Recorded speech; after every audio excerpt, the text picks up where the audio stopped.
between Britain and the Yoruba Kingdom is Britain's Yoruba Treaty dilemma.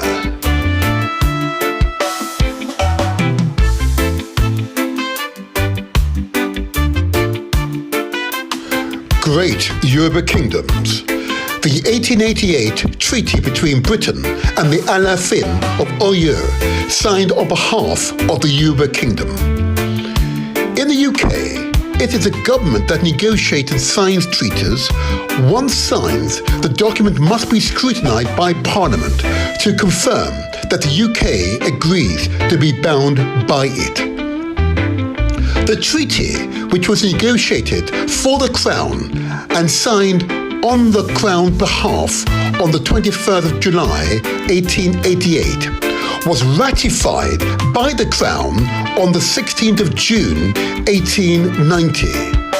The treaty was negotiated and signed in person by the Alaafin of Oyo on the 23rd of July 1888, was ratified by him on acceptance of the consideration of £35 5 shillings on the 16th of June 1890. The 1888 treaty between Britain and the Yoruba Kingdom is Britain's Yoruba Treaty dilemma.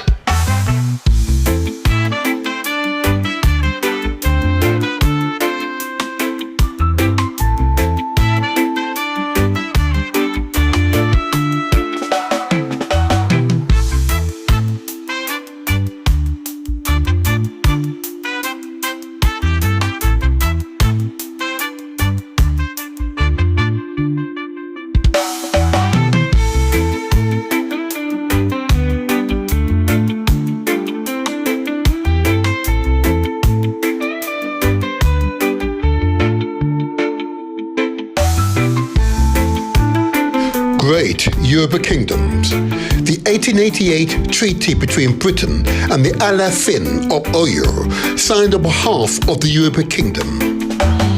The 1888 treaty recognized the Yoruba Kingdom as a nation equal to Britain in status.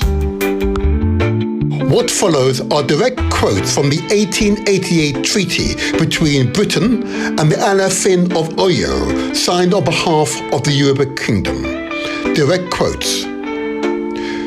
Treaty between Adeyemi, Alaafin of Oyo, and head of Yoruba land, and Her Majesty the Queen of Britain and Ireland, July 1888.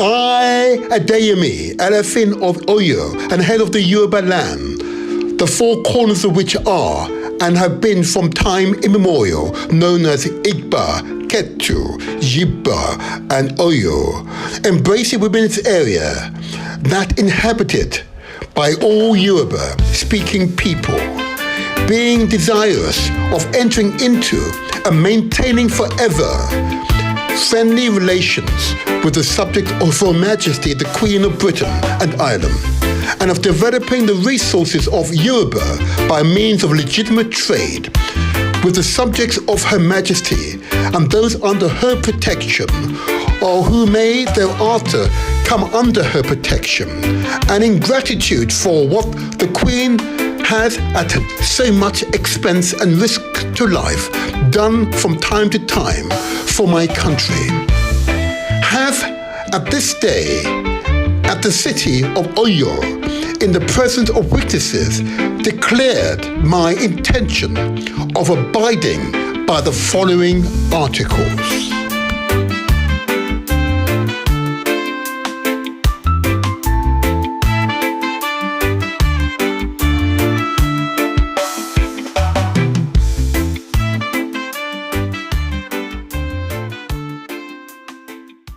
The 1888 treaty between Britain and the Yoruba Kingdom is Britain's Yoruba Treaty dilemma.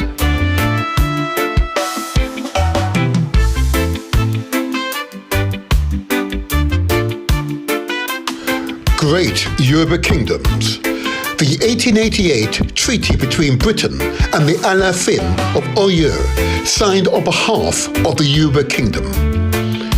In the UK, it is the government that negotiates and signs treaties.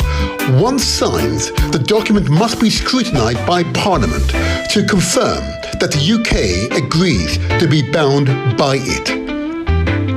The treaty, which was negotiated for the Crown and signed on the Crown's behalf on the 23rd of July 1888, was ratified by the Crown on the 16th of June 1890.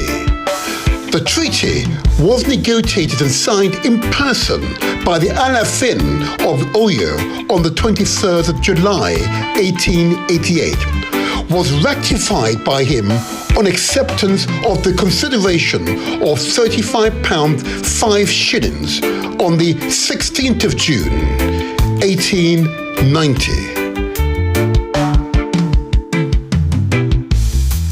The 1888 treaty between Britain and the Yoruba Kingdom is Britain's Yoruba Treaty dilemma.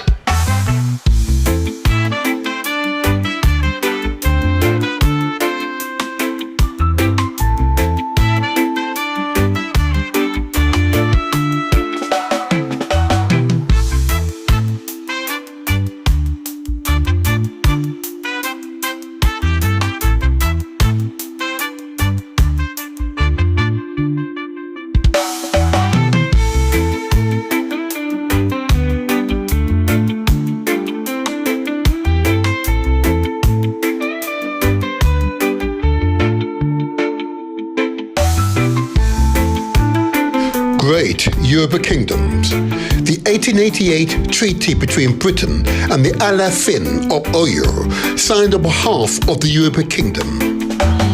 The 1888 treaty recognized the Yoruba Kingdom as a nation equal to Britain in status. What follows are direct quotes from the 1888 treaty between Britain and the Alaafin of Oyo, signed on behalf of the Yoruba Kingdom. Direct quotes. Treaty between Adeyemi, Alaafin of Oyo, and head of Yoruba land, and Her Majesty the Queen of Britain and Ireland, July 1888. I, Adeyemi, Alaafin of Oyo, and head of the Yoruba land, the four corners of which are, and have been from time immemorial, known as Igba, Ketu, Yiba, and Oyo, embracing within its area that inhabited by all Yoruba-speaking people, being desirous of entering into and maintaining forever friendly relations with the subject of Her Majesty the Queen of Britain and Ireland, and of developing the resources of Yoruba by means of legitimate trade with the subjects of Her Majesty and those under her protection, or who may thereafter come under her protection, and in gratitude for what the Queen has at so much expense and risk to life done from time to time for my country, have at this day at the city of Oyo, in the presence of witnesses, declared my intention of abiding by the following articles.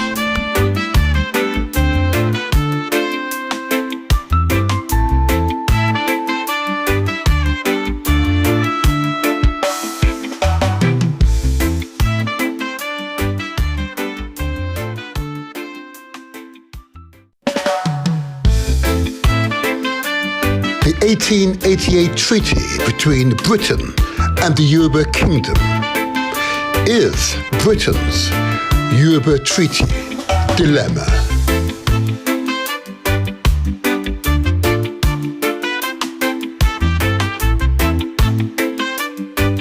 Great Yoruba Kingdoms. The 1888 treaty between Britain and the Alaafin of Oyo, signed on behalf of the Yoruba Kingdom. In the UK, it is the government that negotiates and signs treaties. once signed, the document must be scrutinised by Parliament to confirm that the UK agrees to be bound by it. The treaty, which was negotiated for the Crown and signed on the Crown's behalf on the 23rd of July 1888, was ratified by the Crown on the 16th of June 1890.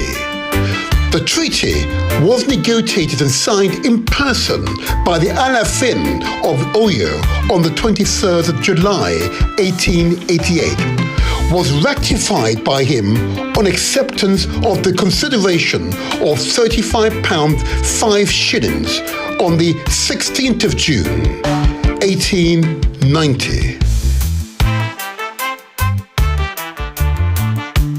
The 1888 treaty between Britain and the Yoruba Kingdom is Britain's Yoruba Treaty dilemma.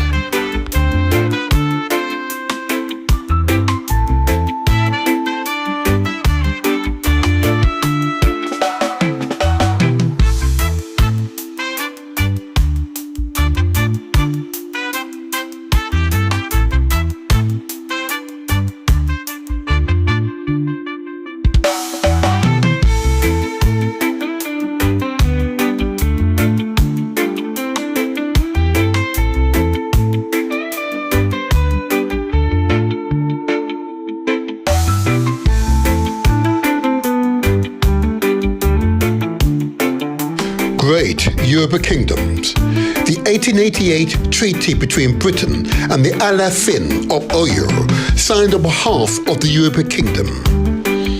The 1888 treaty recognized the Yoruba Kingdom as a nation equal to Britain in status. What follows are direct quotes from the 1888 treaty between Britain and the Alafin of Oyo, signed on behalf of the Yoruba Kingdom. Direct quotes. Treaty between Adeyemi, Alafin of Oyo, and head of Yoruba land, and Her Majesty the Queen of Britain and Ireland, July 1888.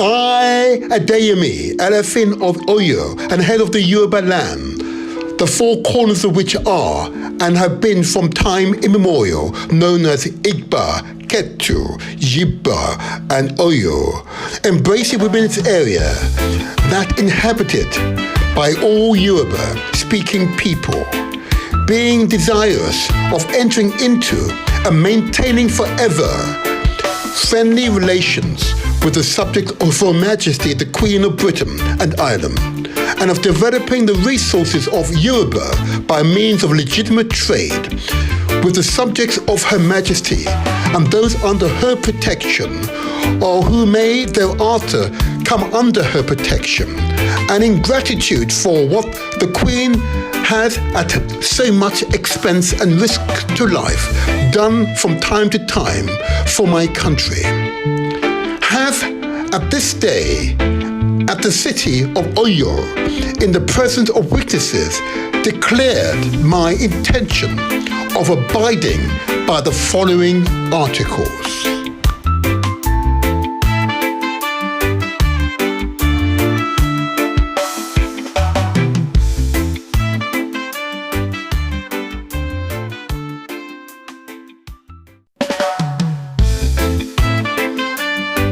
The 1888 treaty between Britain and the Yoruba Kingdom is Britain's Yoruba Treaty dilemma.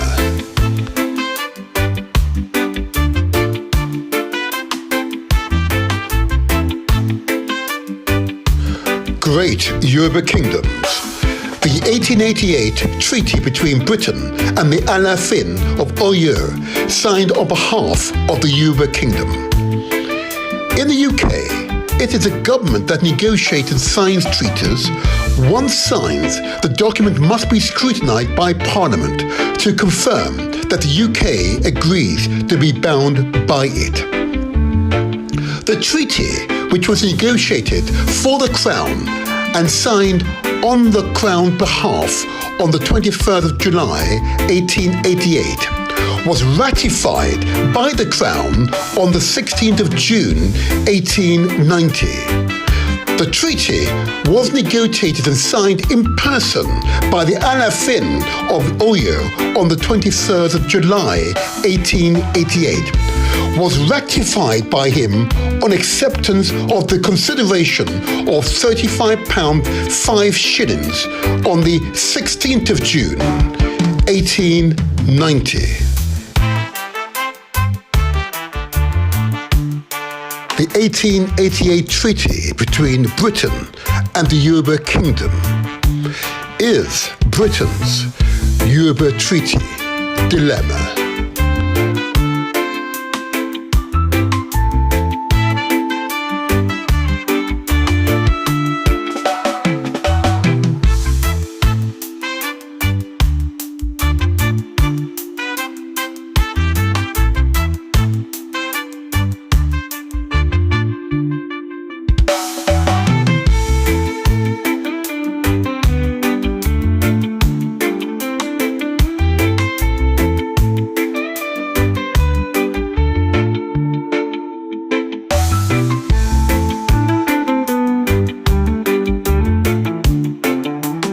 Great Yoruba Kingdoms.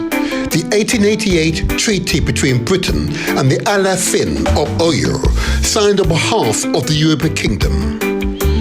The 1888 treaty recognized the Yoruba Kingdom as a nation equal to Britain in status. What follows are direct quotes from the 1888 treaty between Britain and the Alafin of Oyo, signed on behalf of the Yoruba Kingdom. Direct quotes. Treaty between Adeyemi, Alafin of Oyo, and head of Yoruba land, and Her Majesty the Queen of Britain and Ireland, July 1888. I, Adeyemi, Alafin of Oyo, and head of the Yoruba land, the four corners of which are, and have been from time immemorial, known as Igba, Ketu, Yiba, and Oyo, embracing within its area that inhabited by all Yoruba-speaking people, being desirous of entering into and maintaining forever friendly relations with the subject of Her Majesty the Queen of Britain and Ireland, and of developing the resources of Yoruba by means of legitimate trade with the subjects of Her Majesty and those under her protection, or who may thereafter come under her protection, and in gratitude for what the Queen has at so much expense and risk to life done from time to time for my country, have at this day at the city of Oyo, in the presence of witnesses, declared my intention of abiding by the following articles.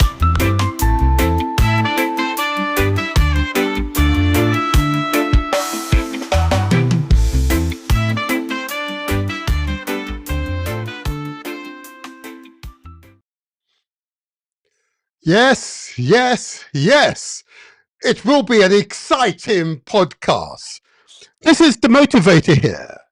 This is where we translate our words into action, and where success is ours for the taking. Yes.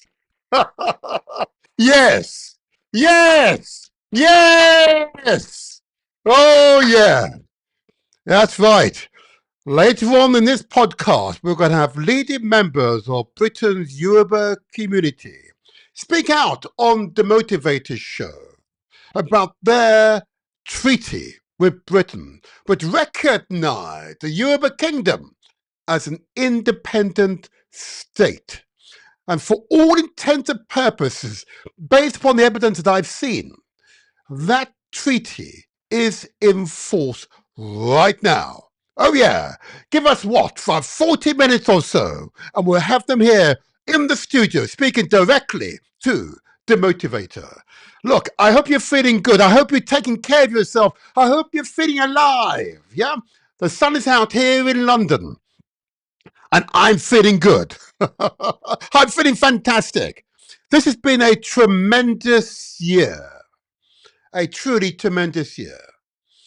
This year signified in many ways a turning point, a watershed period in which a new renaissance, a rising consciousness is there across the globe.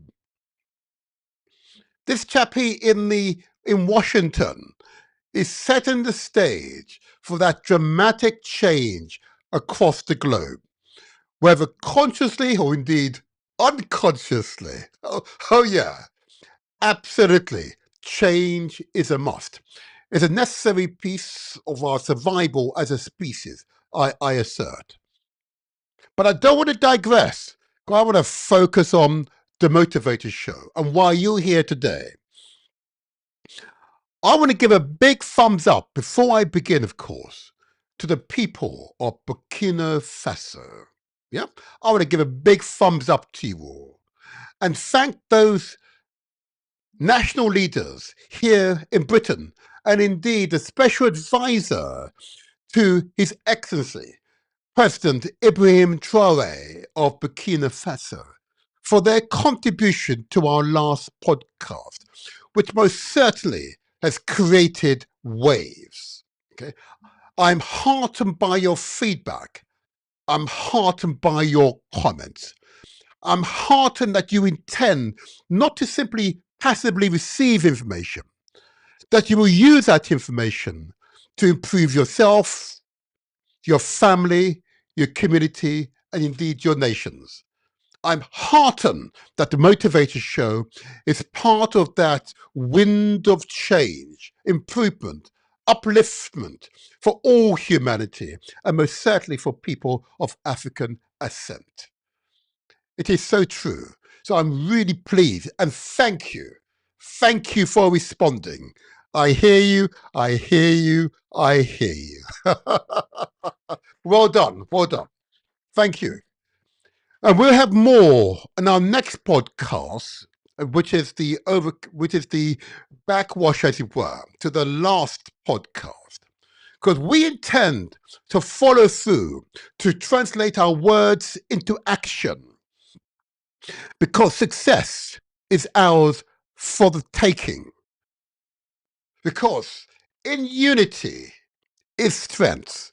I repeat, in unity is strength. So I urge you all to pay attention to our next podcast because there's a further announcement to be ready for you. Be ready, be ready. But I also, of course, want to recognize the prior podcast, of course, where we looked at the impact of what is happening in United States of America and its implications for the rest of the world. There will be further episodes of the Motivator Show, reviewing and analyzing the impact of what is happening in United States of America.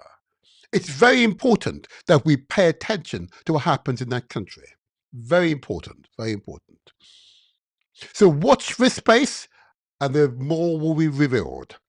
And lastly, before I move forward, I want to remind you of that important treaty, not this treaty which I'm going to refer to in this podcast, but the Pan-African Treaty of the sixth region of the diaspora, which is, of course, the treaty that seeks to bring Pan-Africanist organizations and individuals worldwide, those of the diaspora, as it were, particularly the historic diaspora, into a single treaty, because in unity is strength.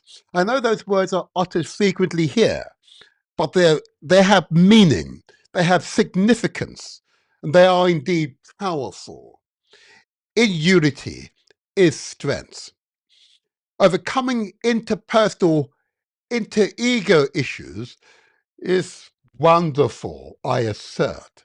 And if you're enabled to use yourself to do so, It will be transformative. It is, I assert, transformative. And I'm heartened by not the few, not the handful, but the hundreds who've reached out. And I appreciate you all who've reached out and indicated that you are in support of the Pan-African Treaty of the sixth region of the diaspora. Okay? Bringing together African, particularly Africans from around the world under a single treaty so you can properly be represented in the AU and its agencies. It is an important strategic step forward so we can influence what's happening on that wonderful continent of Africa. Absolutely. Absolutely. I know many are nervous. Many are suspicious. Many are concerned. I get that. But they'll sit on their hands and do relatively little to promote true unity. Because they recognize, of course, in unity is strength, and strength is a commodity that they may well have not had to enjoy for some time. So they're suspicious of it. Why not? Why not? But those who are bold, those of you who are confident, those of you who want a future for your children and your children's children, those of you who are prepared to go forward, the rewards will be ample. I assert to you, the rewards will be ample. Because together we will make the difference. In unity is strength. Yes, yes, yes, yes. Affirmation if you need one. Further affirmation if you want one. An absolute affirmation. If we are together, we are one. Praise Jah, Rastafari. Moving forward now, the next segment here is, of course, the all-important lifestyle messages. And just for those of you who don't understand, the genesis of the lifestyle messages is observation. That there are far too many people who die before their time. There are far too many people who enter their middle age laden down with illnesses. There are far too many people who have the information and are not mentally acting on the information. There are far too many people crying out to hold the hand of others to help them through these personal and lifestyle challenges. So these podcasts are designed to help you who want to take the next step to improve your general health and well-being. You've given that affirmation to yourself that you deserve better, but you just need a bit of help, a bit of encouragement. We get it, we get it, we get it. So those of you who made that decision and are prepared to work with others around you, your family, your networks, your neighborhoods, yeah, your wider community, this podcast is intended for you. These messages are for you. And those of you who are on the sidelines who are unsure, I get it. Continue to observe, because we're spreading that positive energy. Spreading that positive energy will encourage you, enable you, empower you to take control of your health and general well-being. It is so critical, so critical. I've seen far too many people laden down with illnesses, laden down with unnecessary depression. We can collectively do better. In unity is strength. It doesn't mean you have to be African. It doesn't matter. You just got to be a human being and recognize in unity is strength. Praise be, praise be. So I want to now go to a very short message clip. Listen to what the professor has to say. I'm not the expert. These are the experts that we listen to who've dedicated their lives to promoting positive health and well-being and can provide, because they've trained, they've studied, the information that we need to have and enjoy, he says, good health and well-being. So if in doubt, ask questions, because I know you choose a healthy lifestyle. Watch this short video. The Motivator Show, the internet's most inspirational podcast. Every Saturday morning from 8 to 10 a.m. I choose a healthy lifestyle. I will relax and when possible attend a spa. I will eat healthy food and drink appropriate amount of water each day. I will exercise and maintain fitness. I will not be afraid of doctors and seek out medical examination when I need it. I will promote good mental health because it's important to me. I deserve to be happy. London is United Kingdom's capital city. It is amongst the most cosmopolitan in the world. It possesses all possible extremes, including in wealth, cultural and religious diversities. The main causes of illness and premature death in London, like the rest of the United Kingdom, are coronary heart disease, strokes, cancers and respiratory diseases. Other key health challenges in London include tuberculosis, issues relating to sexual health, including HIV/AIDS, mental health, and drug and alcohol misuse. It is likely that these issues and diabetes and obesity will continue to be priorities over the next 10 years. As London's diverse population increases, there's also likely to be an increase in diseases which are more prevalent in some Black and ethnic minority communities, such as high blood pressure and renal diseases. I choose a healthy lifestyle. I will relax and when possible attend a spa. I will eat healthy food and drink appropriate amount of water each day. I will exercise and maintain fitness. I will not be afraid of doctors and seek out medical examination when I need it. I will promote good mental health because it's important to me. I deserve to be happy. London currently has high levels of health inequalities with unacceptable variations in infant mortality and life expectancy across the capital. Tackling these issues is likely to remain a key challenge over the next 10 years.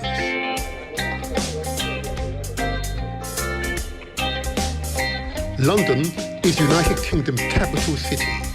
It is amongst the most cosmopolitan in the world.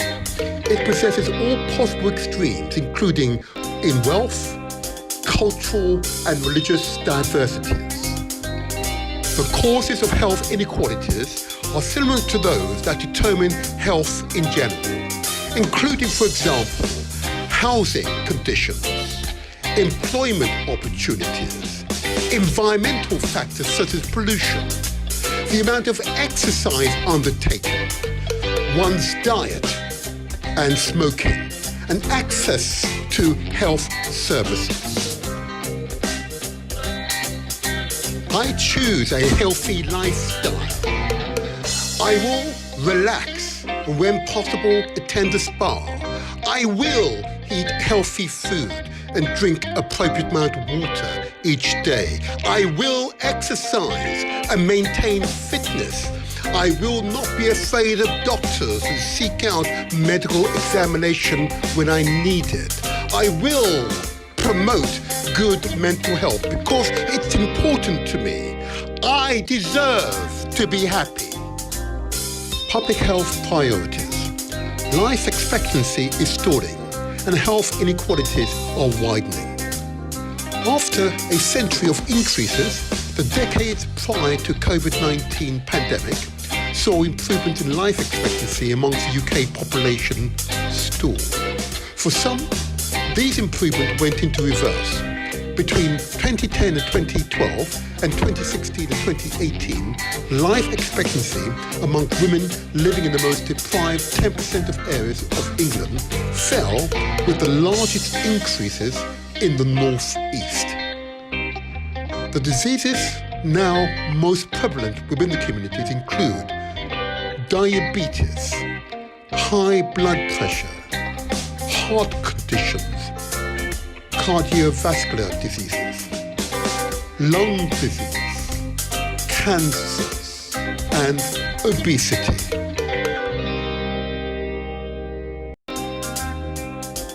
London is United Kingdom's capital city. It is amongst the most cosmopolitan in the world.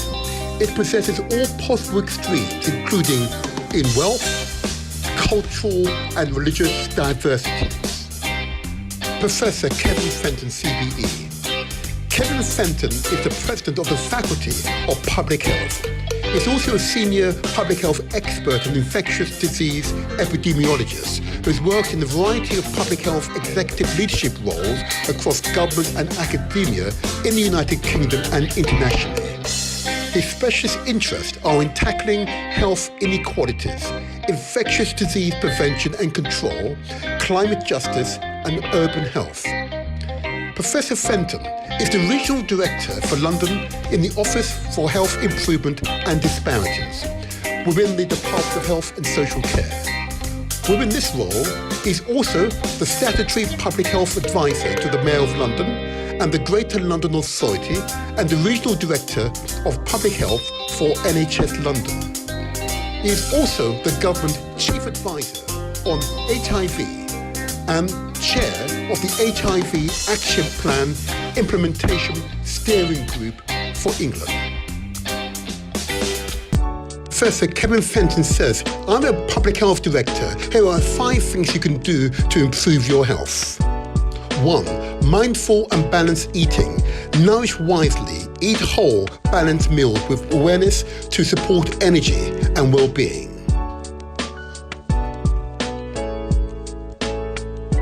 2. Get outside. Be with nature. Time outside reduces stress, improves mood, and strengthens your connection to the world.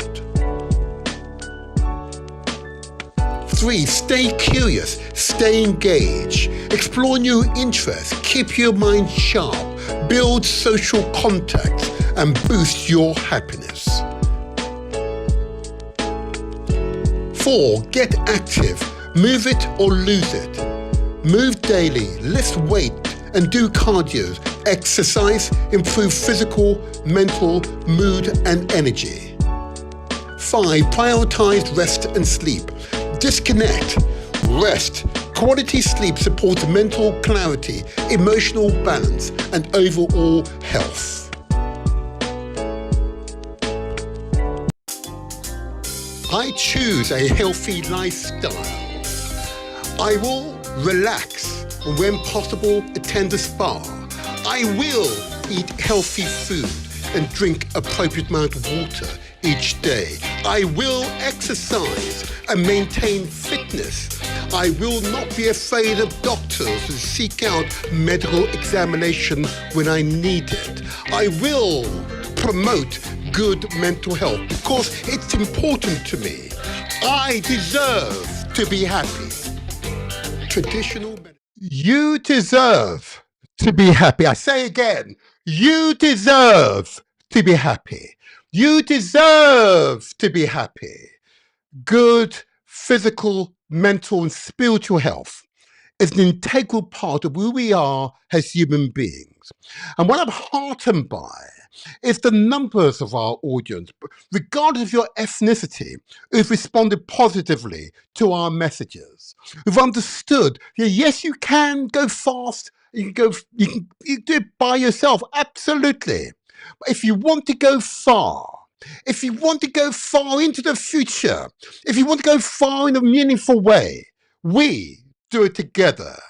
And what I'm heartened by, the number of you who've responded positively, organising within your communities, within your neighbourhood, within your district, your neighbours, and you're coming together. You're pooling your resources and you are exercising together. You're discussing your health together, thinking about what you're eating, what you're doing, your mental health, your spiritual health. You are working together. And in doing so, you're extending your life. You're ensuring your life is meaningful. Your life has a purpose. Yeah? You understand that working together with other human beings, regardless of their ethnicity, provides a firm basis for a long, healthy life. What I'm going to show you now are examples of people who've come together in common aim and common purpose, who've responded positively to these messages, have understood working together in unison is the only way forward. Working together in purely exclusive clubs is not the way forward. Working together in open clubs where it's clear, transparent, and this recognition and valuing each other is the way forward. That is the way forward. Exclusive clubs, I assert, is not the way forward. Yeah?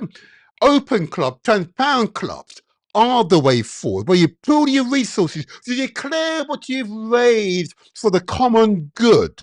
But in doing so, you breed honesty and confidence amongst those members. I'm heartened by the numbers of you who've heard these messages. It's resonated with you. You've understood you need to work together in common aim and common purpose. There's no other higher wealth than your health. I say again, there's no other higher wealth than your health. Absolutely. So I'll give you an example. Let me put up on the screen.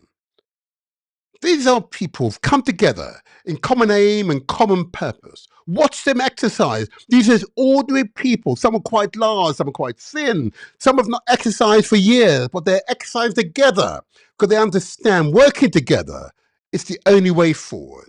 Watch, observe, admire, and imitate. Cheese. Famous. Hello, hello, hello, hello, hello, hello, hello.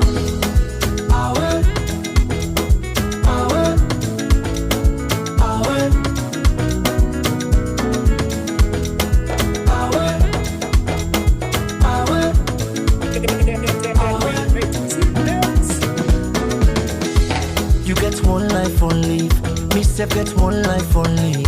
Why we no go use am gladdy and enjoy the time. Palava no dey finish, time me no dey wait nobody. Now why I dey try for always get am nice every day and night. This one way we all fend we safe, now nobody own. You want to eat with you much, we go down you belly, now you young. And the balance where you go die left, now all the money on. So why for the pity you say for? Now the motor car where you let buy am. If you see finance where you collect bilam, oh. You meet up woman where you let yanam. And if you let the man na for keep am, want them more. The food where you feel for it na for eat am.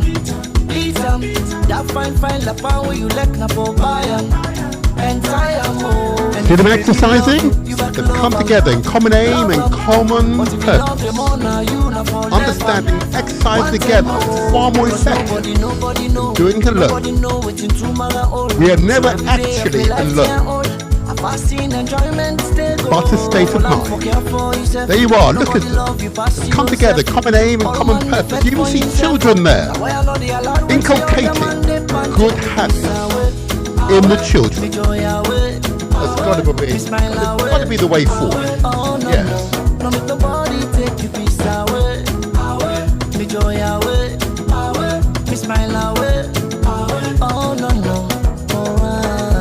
Oh yes. There's a new building now.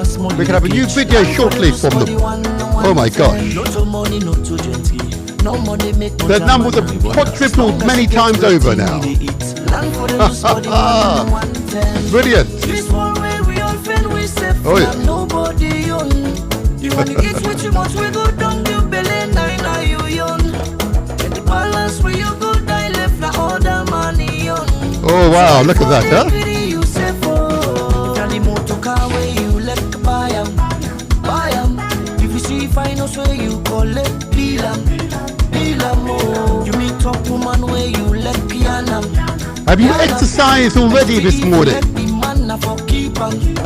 Come on, if you haven't, come on, let's get up and do some exercise, huh? Very important. Very, very important. And if you baby love you back love 'em. But if you love them all now, you not for left 'em. Want them more, cause nobody know what's in tomorrow all. So every day of my life to all, I fasting enjoyment. There you go. Arms stretch, legs up. Know your resources, hire a hall. Yep. You might even hire a trainer. Let that trainer take you through the routine.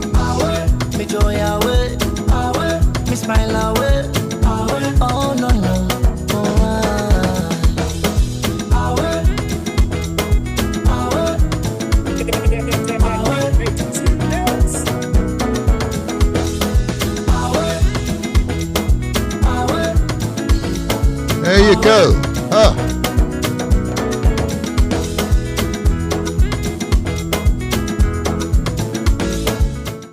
Oh, yes. You got to love them, haven't you? Yeah. They heard the message. They came together in common aim and common purpose. Health is truly their highest wealth. And recognizing if you pull the resources, you can hire a hall. If you pull your resources, you can get the trainer in. If you pull your resources, you magnify whatever you put in many times over. You've come together in common aim and common health, and your health is your highest wealth. These few minutes in each one of these podcasts save lives. They have saved lives. That's why a few minutes dedicated to your health and lifestyle, your health and well-being is a good use of this time. But it's for you to make the decision. To take those steps. If you're not exercising, if you're not thinking about what you're eating, okay, it's for you to make that decision. I choose health, healthy lifestyle, long lifestyle. Yep. You've got to make that decision for yourself. Praise be. Praise be. Until the next podcast, I remain the motivator. Good. And if you're in South London, why don't you look up this group? If you're in South London, particularly in South East London, okay, they now have 2 sessions per week. In fact, let me put up on the screen for you. Here we go. Put up on the screen for you. There you are. There you are. Two sessions per week on a Monday and Wednesday evening between 6:30 to 8 p.m. The address, it's 12 Tatum Street, Tatum Street in London. That's Wharf in London. And the postcode is S for Sugar, E for Edward, 171 T for Tony, N for Nigeria. There you go.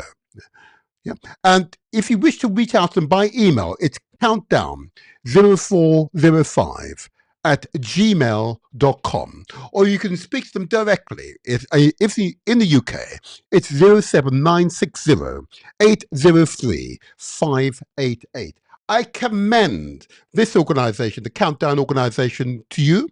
And there are others across the country, which I'll put up in future podcasts, a list of all the local organizations that have sprung up, just ordinary people coming together, common aim and common purpose, understanding your highest wealth is your health.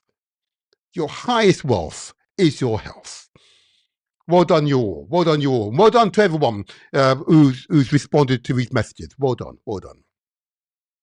Now, before I go to my main theme for today's show, which will be an exciting theme, and those of you who watched the intro video have got a flavour of its authenticity.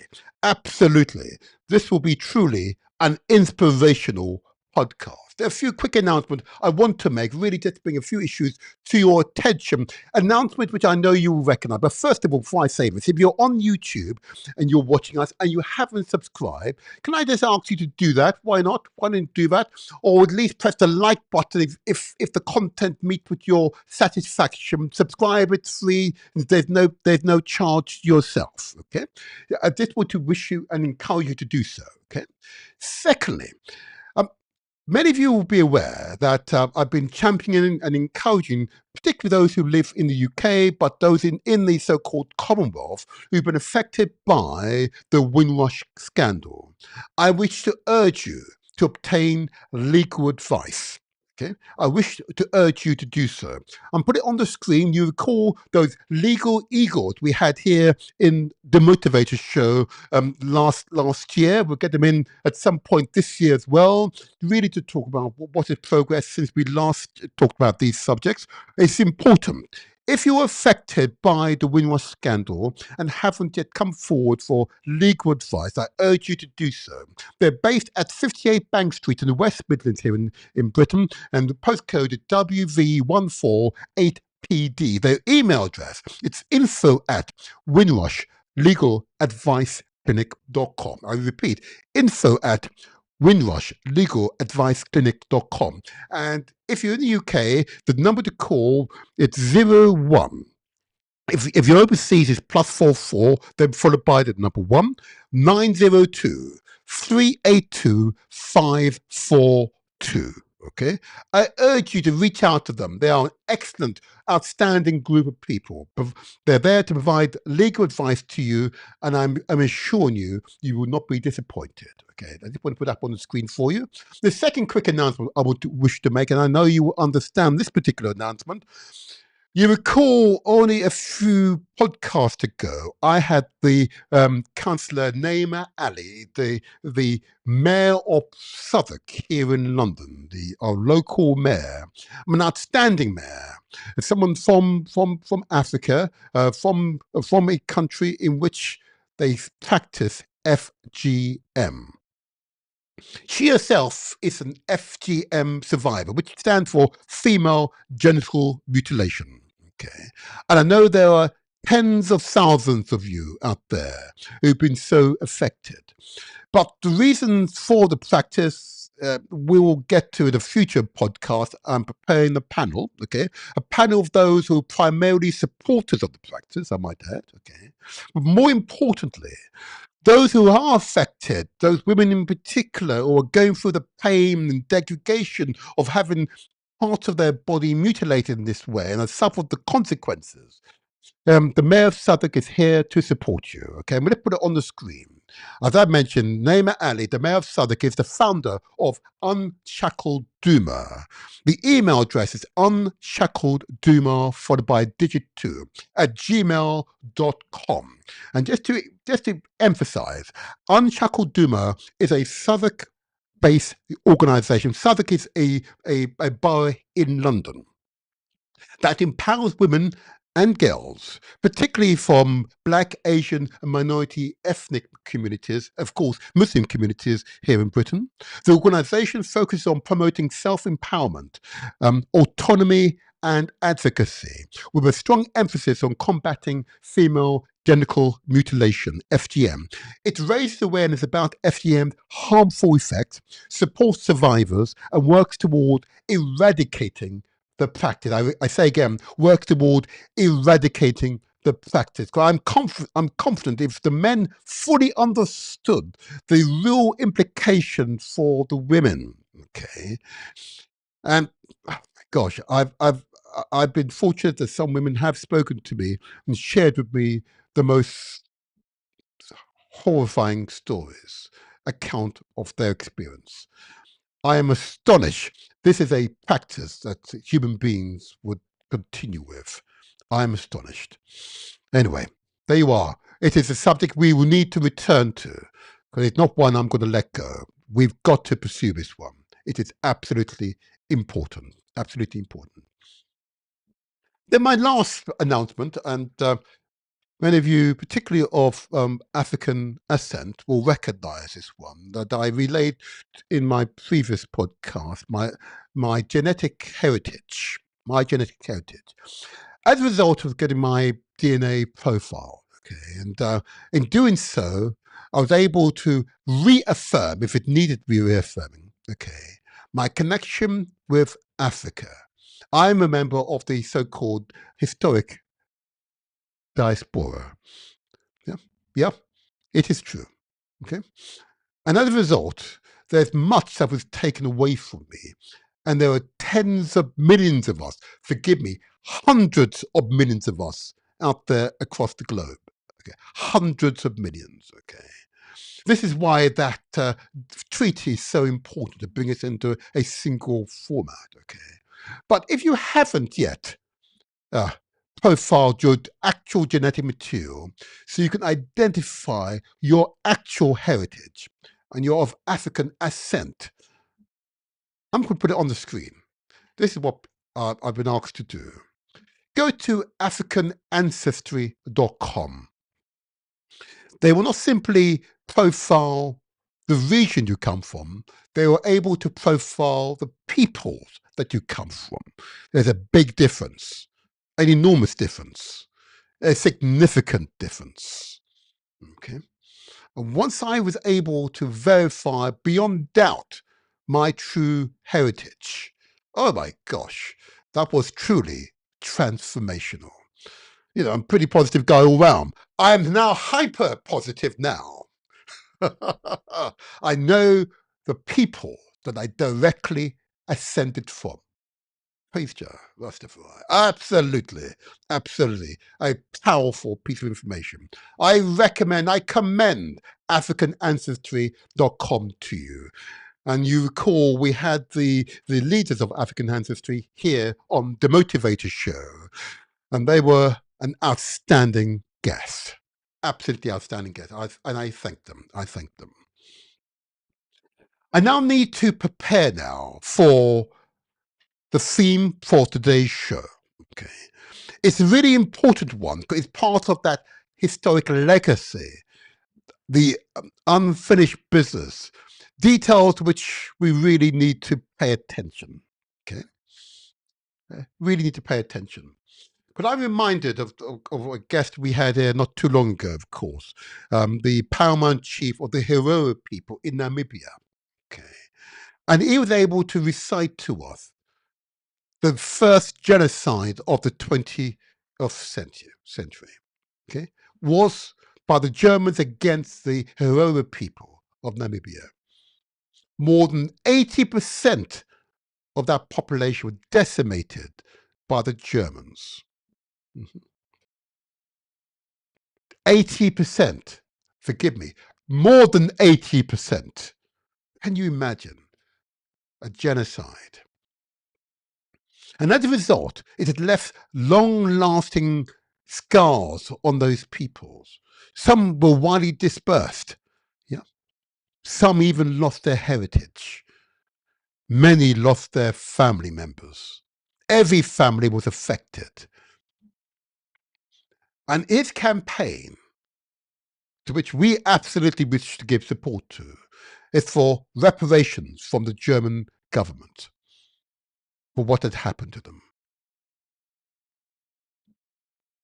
But there is unfinished business, okay? Unfinished business. So I want to give thumbs up to the paramount chief and keep up the good works. You have our unreserved support, okay? Unreserved support, okay? Unreserved support. I'm going to put up the details for those of you who wish to reach out to the paramount chief, okay? To support the campaign, his email address is mkatjiua@gmail.com. His email address, I say again, is mkatjiua@gmail.com. Okay. Or he's on Twitter or X, whatever you like. It is KATJIUA MANGANI. Okay. Reach out to them. I know he would appreciate your contact. All righty. I now wish to get to the main theme for today's show. I'm going to bring in my guest. Let's see if we get this particular session underway. Okay. I need you all to pay attention because the information we're about to share with you is not theoretical. It is actual fact. Okay. And of course, this is the Motivator Show. I will only ensure information shared is authenticated. Anyway, let's see if I can bring him into my main studio. Let's see if we can bring him into my main studio. It's now time for us to begin this interview. Let's see if we can bring him in now. Let's try this. There we go. Oh, he's there, I believe, in all his glory. Let's see if I can ask him to unmute himself. He's muted at the moment. Good morning, sir. Good morning. How are you? I'm well. I am never as well or as good as you. Such a good-looking man, I may say so. Can you see me properly? I mean, I left the window because it's nice and sunny outside. Yes, sir. But as you know, you've got us facing the window, so you're slightly in the shade. If you're the other way round, so the sunlight is shining upon your visage, then that would be magnificent. But it is well. Don't worry, we can cope. We can cope. Don't you worry. We can cope. There you are. It is well. Don't worry. We can cope. Is it better? It is better, but it's ideal if the camera, if you were facing the window rather than the other way around. That's all right. But don't you worry. We'll cope with you. We'll cope with you. I can draw I'll draw the curtain. Let's see. No, it's okay. We can cope. Don't worry. We can cope. Don't you worry. Now, I want to get into the meat of this interview. This is going to be truly an inspirational experience, and one I'm sure that in many ways the audience will enjoy, because the information you have to share today will essentially be an update on the previous podcast. When you're ready, sir, let us begin. Let us begin. I'm ready. Okay, but I want your audience to know that this is really a conversation. Mm-hmm. It is not your usual interview. This is a conversation between you and me. Absolutely. Rather than the standard interview. Okay. No interview with you will be standard, that's for sure. Oh, there you are. Keep yourself. You're in the middle of your screen now. That's fine. Leave it as that. Leave it. Let's leave it like that, sir. Okay. I refer to you, sir, out of respect for you, but I'm going to invite you. I'm going to invite you, please, to say your name, the organization. But you know what I'm also going to say? I'm going to ask you, please, to describe the meaning of your name at the end. Okay. So your name, organization, and describe the meaning. Okay, go ahead. Okay. My Yoruba title is Baashigualabe.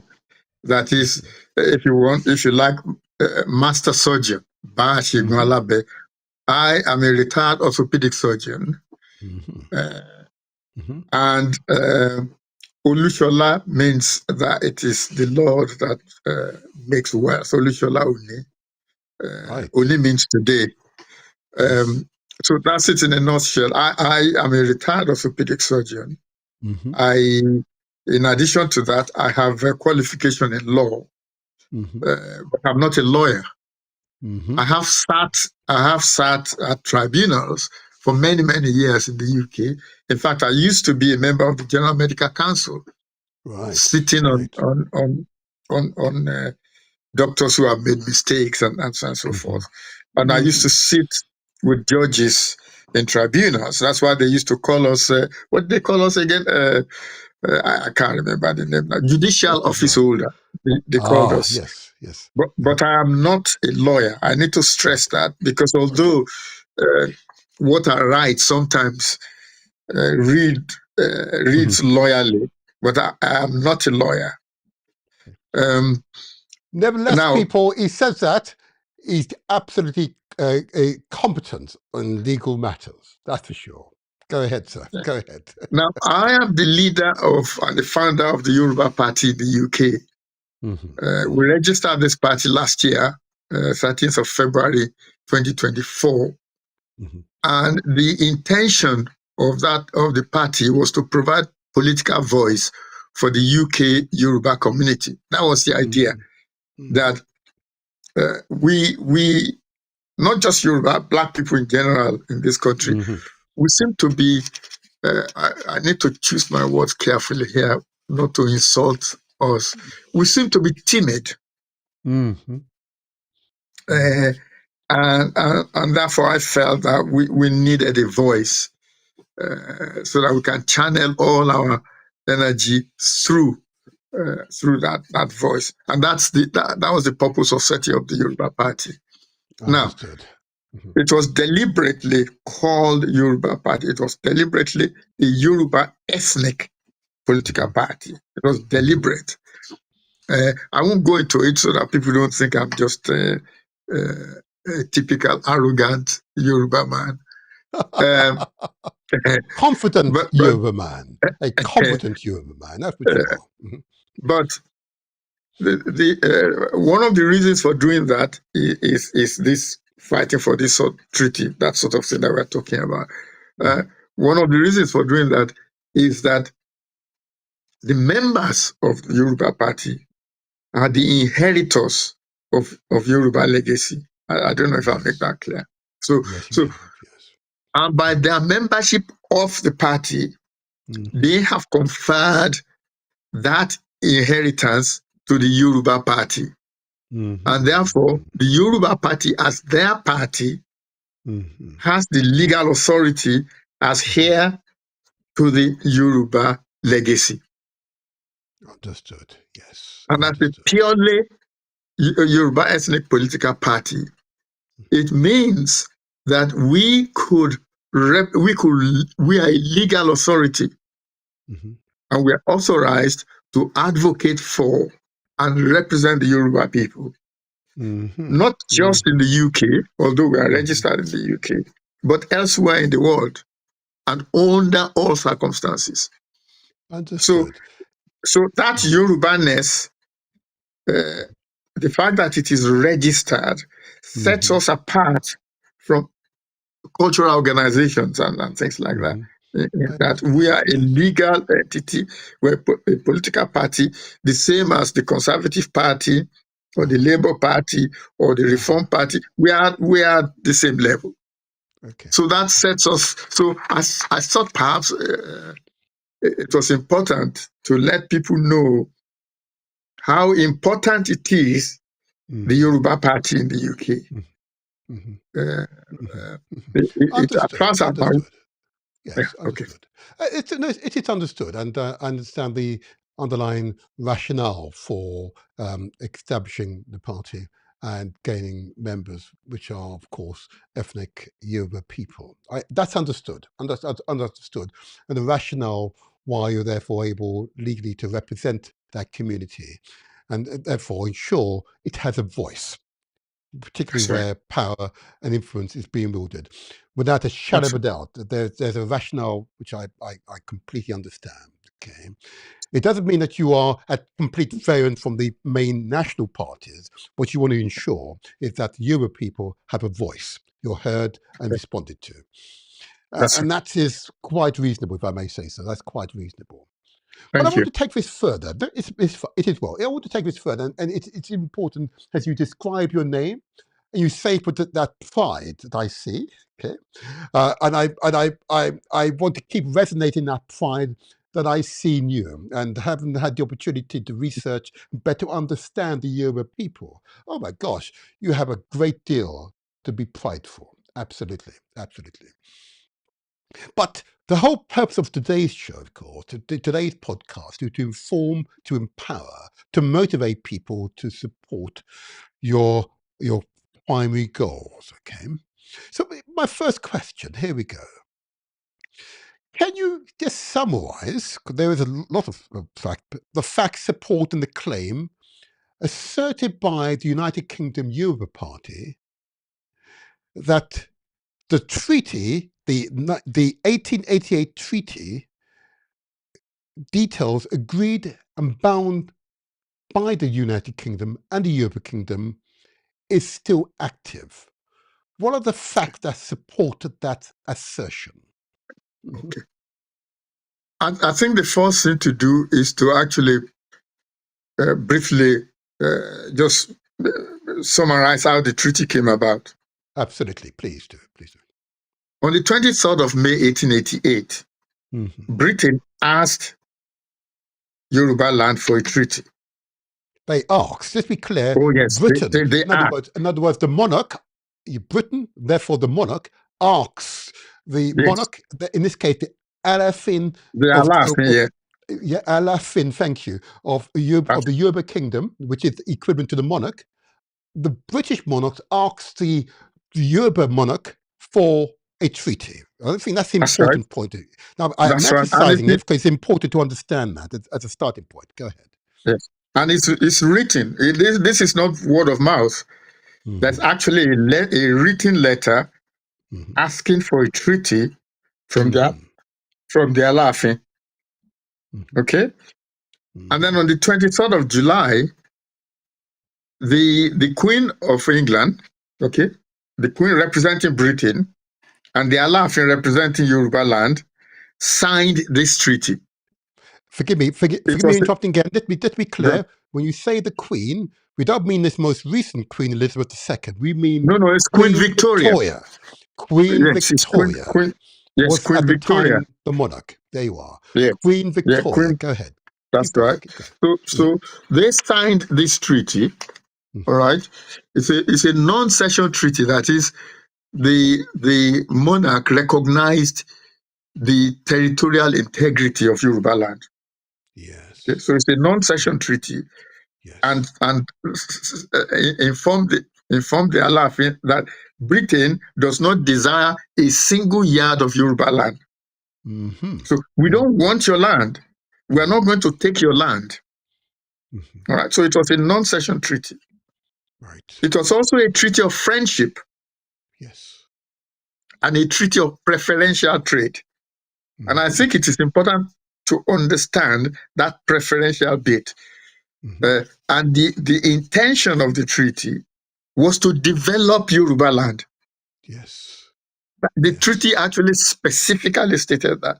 Yes. That it was going to use that the parties, that is Britain and Yoruba land, were going to use the proceeds of the preferential trade to develop Yoruba land. That was the.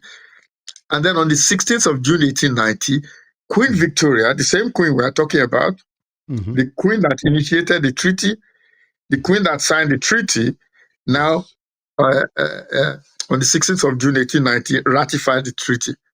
Can I, before we go back to, forgive me if I may, Doctor, before we go to the ratification, I just want to focus on the evidence base. So the British monarch, represented by Queen Victoria, initiated the treaty negotiations, negotiated with the Alafin.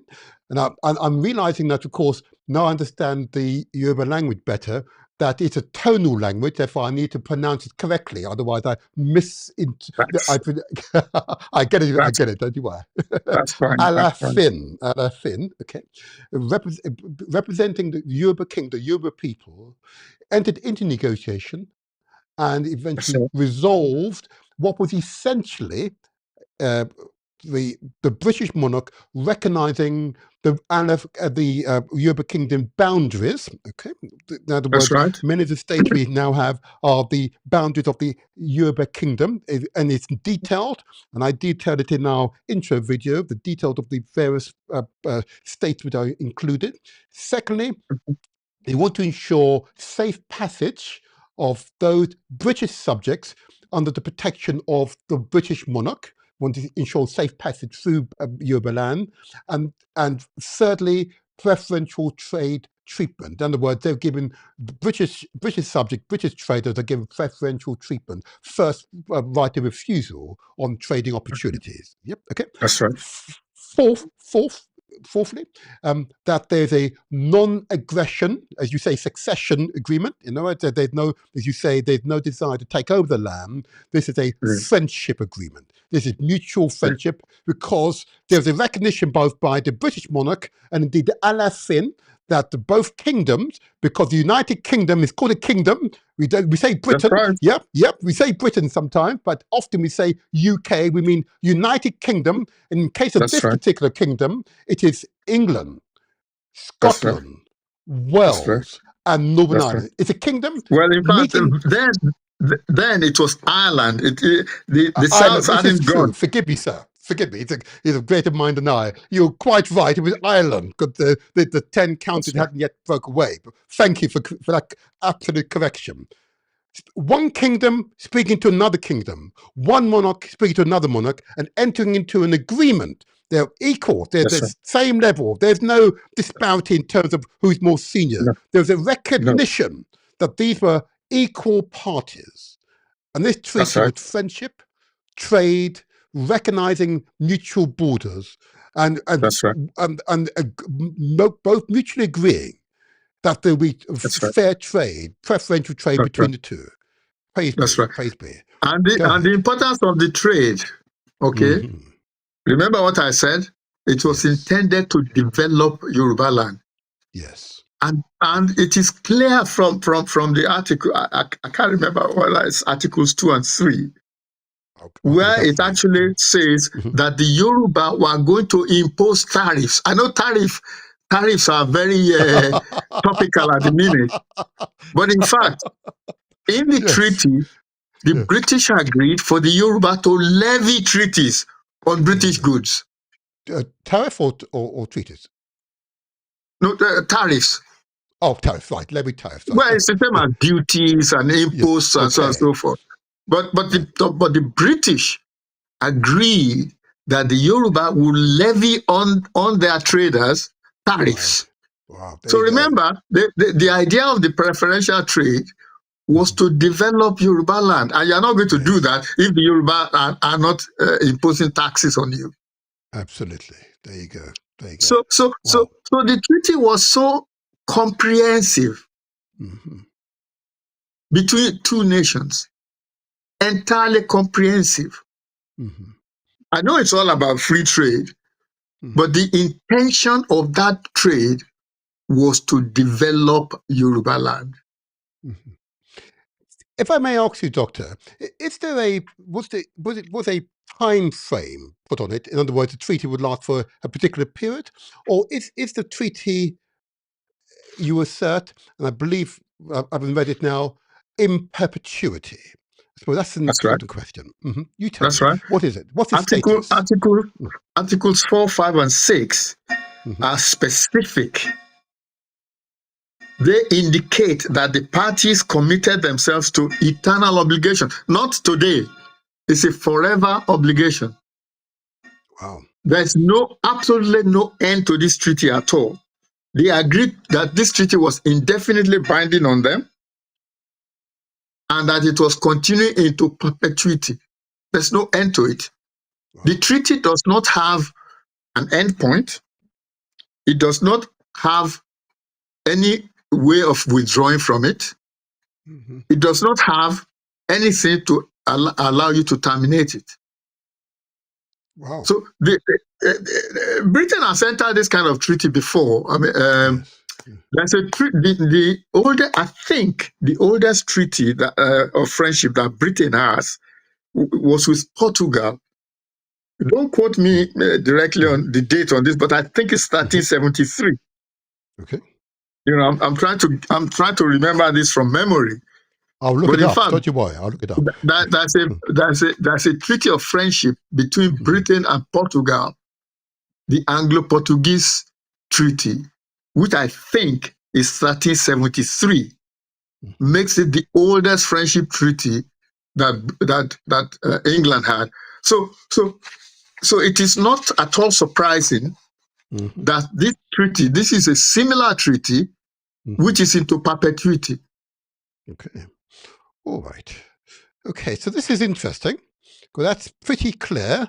And what I will do in the re-edited version of this live podcast, it put a link to the treaty itself. Okay, so those of you who are in doubt can validate it for yourself. Fantastic. Secondly, we could get on to your communication since then. But I now want to get on to the ratification process, because you've described the evidence base, and you've also affirmed that it's a treaty in perpetuity. That's All right. intents and purposes, it's in effect now. Okay, That's right. but was it properly ratified? Is that the problem we have here? Explain the ratification process to the audience, please, Doctor. Well, I mean, this is one of the questions we're going to ask when we get the British, when we get to court. What we know is that the British wrote to the Alaafin on the 16th of June 1890 to inform him that the treaty had been ratified. Not only that, he was then given a stipend of £31 and 5 shillings in those days. He was paid that amount of money for, up to that point, keeping his side of the bargain. Wow. Forgive me, Doctor, just for emphasis purposes and to ensure we take our audience with us. So the treaty itself, like all contracts, require an exchange of something. Yeah, okay. That's right. To affirm what is called consideration. There you are. Thank you. Thank you. There's a stamp, then there's an exchange to affirm the integrity of the treaty or the contract. That's the quid pro quo. That's right. Quid pro quo. Thank you. There you are. Okay. So that actually happened, and the letter of confirmation was exchanged between the two monarchs. Exactly. Continue, sir. Continue. The important thing that I wish to draw out about this ratification was that it took 2 years. The treaty was signed on the 23rd of July 1888. Okay. Yep. Ratification took place in June 1890. So they had 2 years. Right. So the British had 2 years to think about it, to deliberate, to decide whether they want the treaty or not. It wasn't an instantaneous. So they must have, behind the scenes, they must have discussed it. They must have done something which then allowed them to say, yes, this is a good treaty for us, and we're going to ratify it. Just to be clear, so, Doctor, in other words, Parliament scrutinized the treaty to determine if it was a treaty in the national interest. Okay, and Parliament, in other words, the people, the elected members, as it were, affirmed that this treaty was and is in the national interest. Okay, that's right. That's right. Perfect. That's perfect. Right. It was important to insert the word Parliament. In other words, subject to parliamentary scrutiny. Okay, and once Parliament gave the thumbs up, as it were, the final process, of course, was to make the consideration, the quid pro quo. Okay, so it's important that elected members had that opportunity. Yes, go ahead, Doctor. Go ahead. Not only that, the government published the treaty. Yes. So this wasn't just a treaty in-house, hidden somewhere that nobody knew about. They actually published the treaty, and it's amongst other treaties, treaty with China, treaty with this, treaty with that. So this treaty was published as Treaty with Yoruba Land, non-cession. Right. Wow. So the treaty was published. So this is not this Yoruba treaty was not one of. It's not something you say, oh well, maybe it's hidden on somewhere. Maybe they didn't know what they were doing. It took them 2 years. 2 years, yes. To contemplate. 2 years of contemplation before deciding that this treaty is in our interest. We must ratify it. Yes. And not only did they ratify it, they then published it for the entire universe, for the world to know. In other words, it went into the national press. It's in the newspapers. I've actually found a newspaper clip that refers to this treaty. I found it, and I'll share it with you, Doctor. I haven't shared it with you yet. I'll share it with you. You have to go to the National Archives to find it. But it was reported in the press. It's there in black and white. Therefore, it's a further affirmation that the treaty became active at that time. Please continue. Exactly.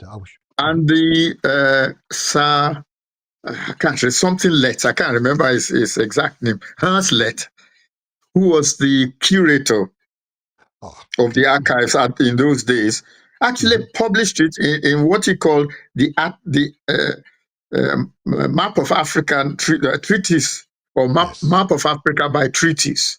By treaties, indeed, I'm familiar. Yeah. Yes. So this is the curator, Sir Hans Let, who published it in a book in 1929, I think it was. Yes. So this treaty was important enough to Britain to ask for it, yes, to sign it, to ratify it. Yes. That's how important this treaty was to the United Kingdom. Wow. Let me say that Profound. again. Oh, please say it again. Absolutely. To ask for it, to sign it, to ratify, and then to publish it for the entire universe to read about it. There you go. Wow. That's, in other words, they were serious. They wanted this treaty. Because, of course, at the time, and if I may, Doctor, give you some, provide the audience with some additional context, what Britain was concerned about was France.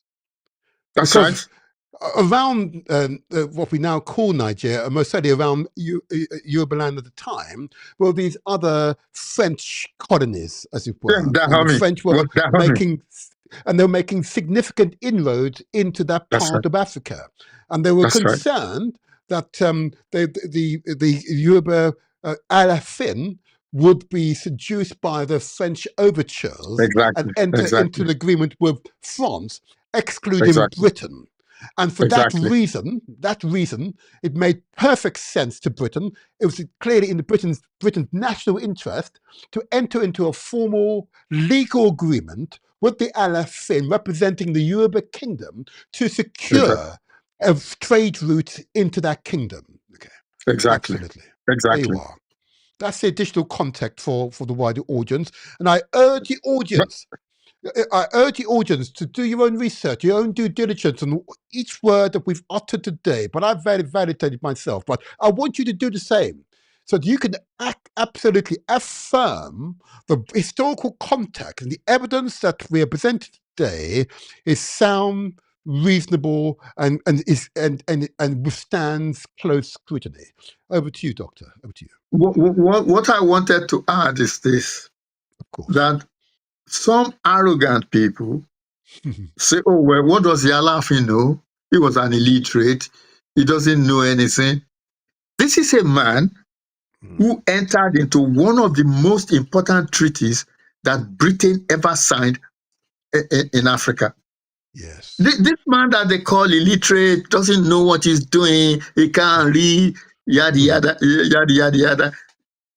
He entered into a treaty that was binding in perpetuity. There you go. That protected Yoruba land. Yes.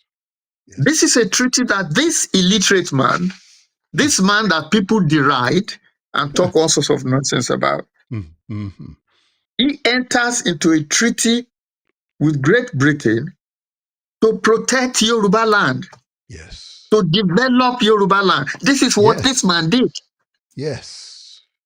So when people start talking that nonsense, that, oh, you know, these people were illiterates, they didn't know what they are doing. This is an example of brain, intellect, that this man was intelligent enough to know how to protect his own people. To say to Britain, you want something, I want something. Trade by barter. Yes. You get what you want, I get what I want. Yes. And both parties agreed. Yes. In exchange for preferential trade, this is what I want. I want to develop Yoruba land. Absolutely. I don't want to give up an inch of Yoruba territory. There you go. There you go. Well said. Well said. Excellent. Absolutely this is one of this is the sort of treaty that ought to make every black man proud. Yes. Not just the Yoruba being proud, but all black men. Yes. That this man, who did not have access to, I don't know, education at Oxford or Cambridge or Ivy League or whatever it is you call it, was able to enter into a treaty to protect his people, yes, and to ask for how to develop his land. That's why in the end they assassinated the Alaafin. Yes, there you go. Similar tactics That's being used right across the continent. They had to assassinate the Alaafin because it was obvious this man was cleverer than they thought. Absolutely. This was a man that was cleverer than anybody thought. Can I now take you forward now, if I may, into today? Okay, because clearly the treaty has, to use a common parlance, it has legs. Okay, it has legs. There are real issues here that I know the lawyers are going to have fun with. Okay, this is for sure. This is for sure. So very recently, as part of your campaign for the recognition of this treaty and its wider implications, you've now written both to the Prime Minister here in Britain, Keir Starmer, and you've also written to the Alaafin as well. Okay, can you explain why you've written to both those two leaders, first of all? Okay, well, to start with, the treaty is a British treaty. Okay. And the court in Britain can adjudicate a treaty that Britain signed. They're co-signatures. Okay, understood. Yes. Okay. So there's no problem about that. By ratifying the treaty, Queen Victoria put the treaty under international law. Yes. By basing the Protectorate Order of 1899 on the jurisdiction, what did they call it? Something Jurisdiction Act, the Foreign Jurisdiction Act 1890. Yes. That means that what Queen Victoria did is secondary legislation. Well, you should know that as a politician. Yes. That if Parliament makes enact something that says, and then you say, I am acting under that enactment, that is secondary legislation. So by doing it under secondary legislation, it brought the treaty under British domestic law. So it is justiciable in Great Britain. In other words, in Britain, in this country where I reside, you can take the case to court. Because of the rule of law. The rule of law still operates here. It's not been subverted by other forces. Exactly. And the other interesting thing is that on the 22nd of December 1899, actually not 1890, Queen Victoria made an order about native treaties. It comes under the Protectorate of Lagos Order and Council in the preamble. Because one of the things you do, when you are reading all these things, sometimes people don't read the preamble. Yes. And the preamble may contain the most important bit of that entire order. Yes. And in the preamble to that order, to the Lagos Protectorate Order, she introduced or established a new law. And that law is that all treaties entered into with the natives was binding on Britain. Oh, right. So can I just ask you, please, just forgive me, just so that we do this in bite-sized chunks. We're giving a lot of information out to the audience, and I know that after a while they slow down and don't hear it. I just want you to repeat what you've said, what the Queen Victoria and this foreign legislation piece of Act of Parliament and why it's important. And just explain very slowly for them, because we all want to hear this very clearly. Go ahead. Okay, I'm sure your audience are on the ball. I want to make sure. Yes. Okay. Now, in this country, if Parliament has passed an act and you did things under that act, and you pass your, so the Queen now passes her own edict through the prerogative edict system. Yep. Yes. But she's done the act under the Foreign Jurisdiction Act 1890. That means the order that she proposes is secondary legislation. Understood. That is, it is part of the law of Britain. The land, yes.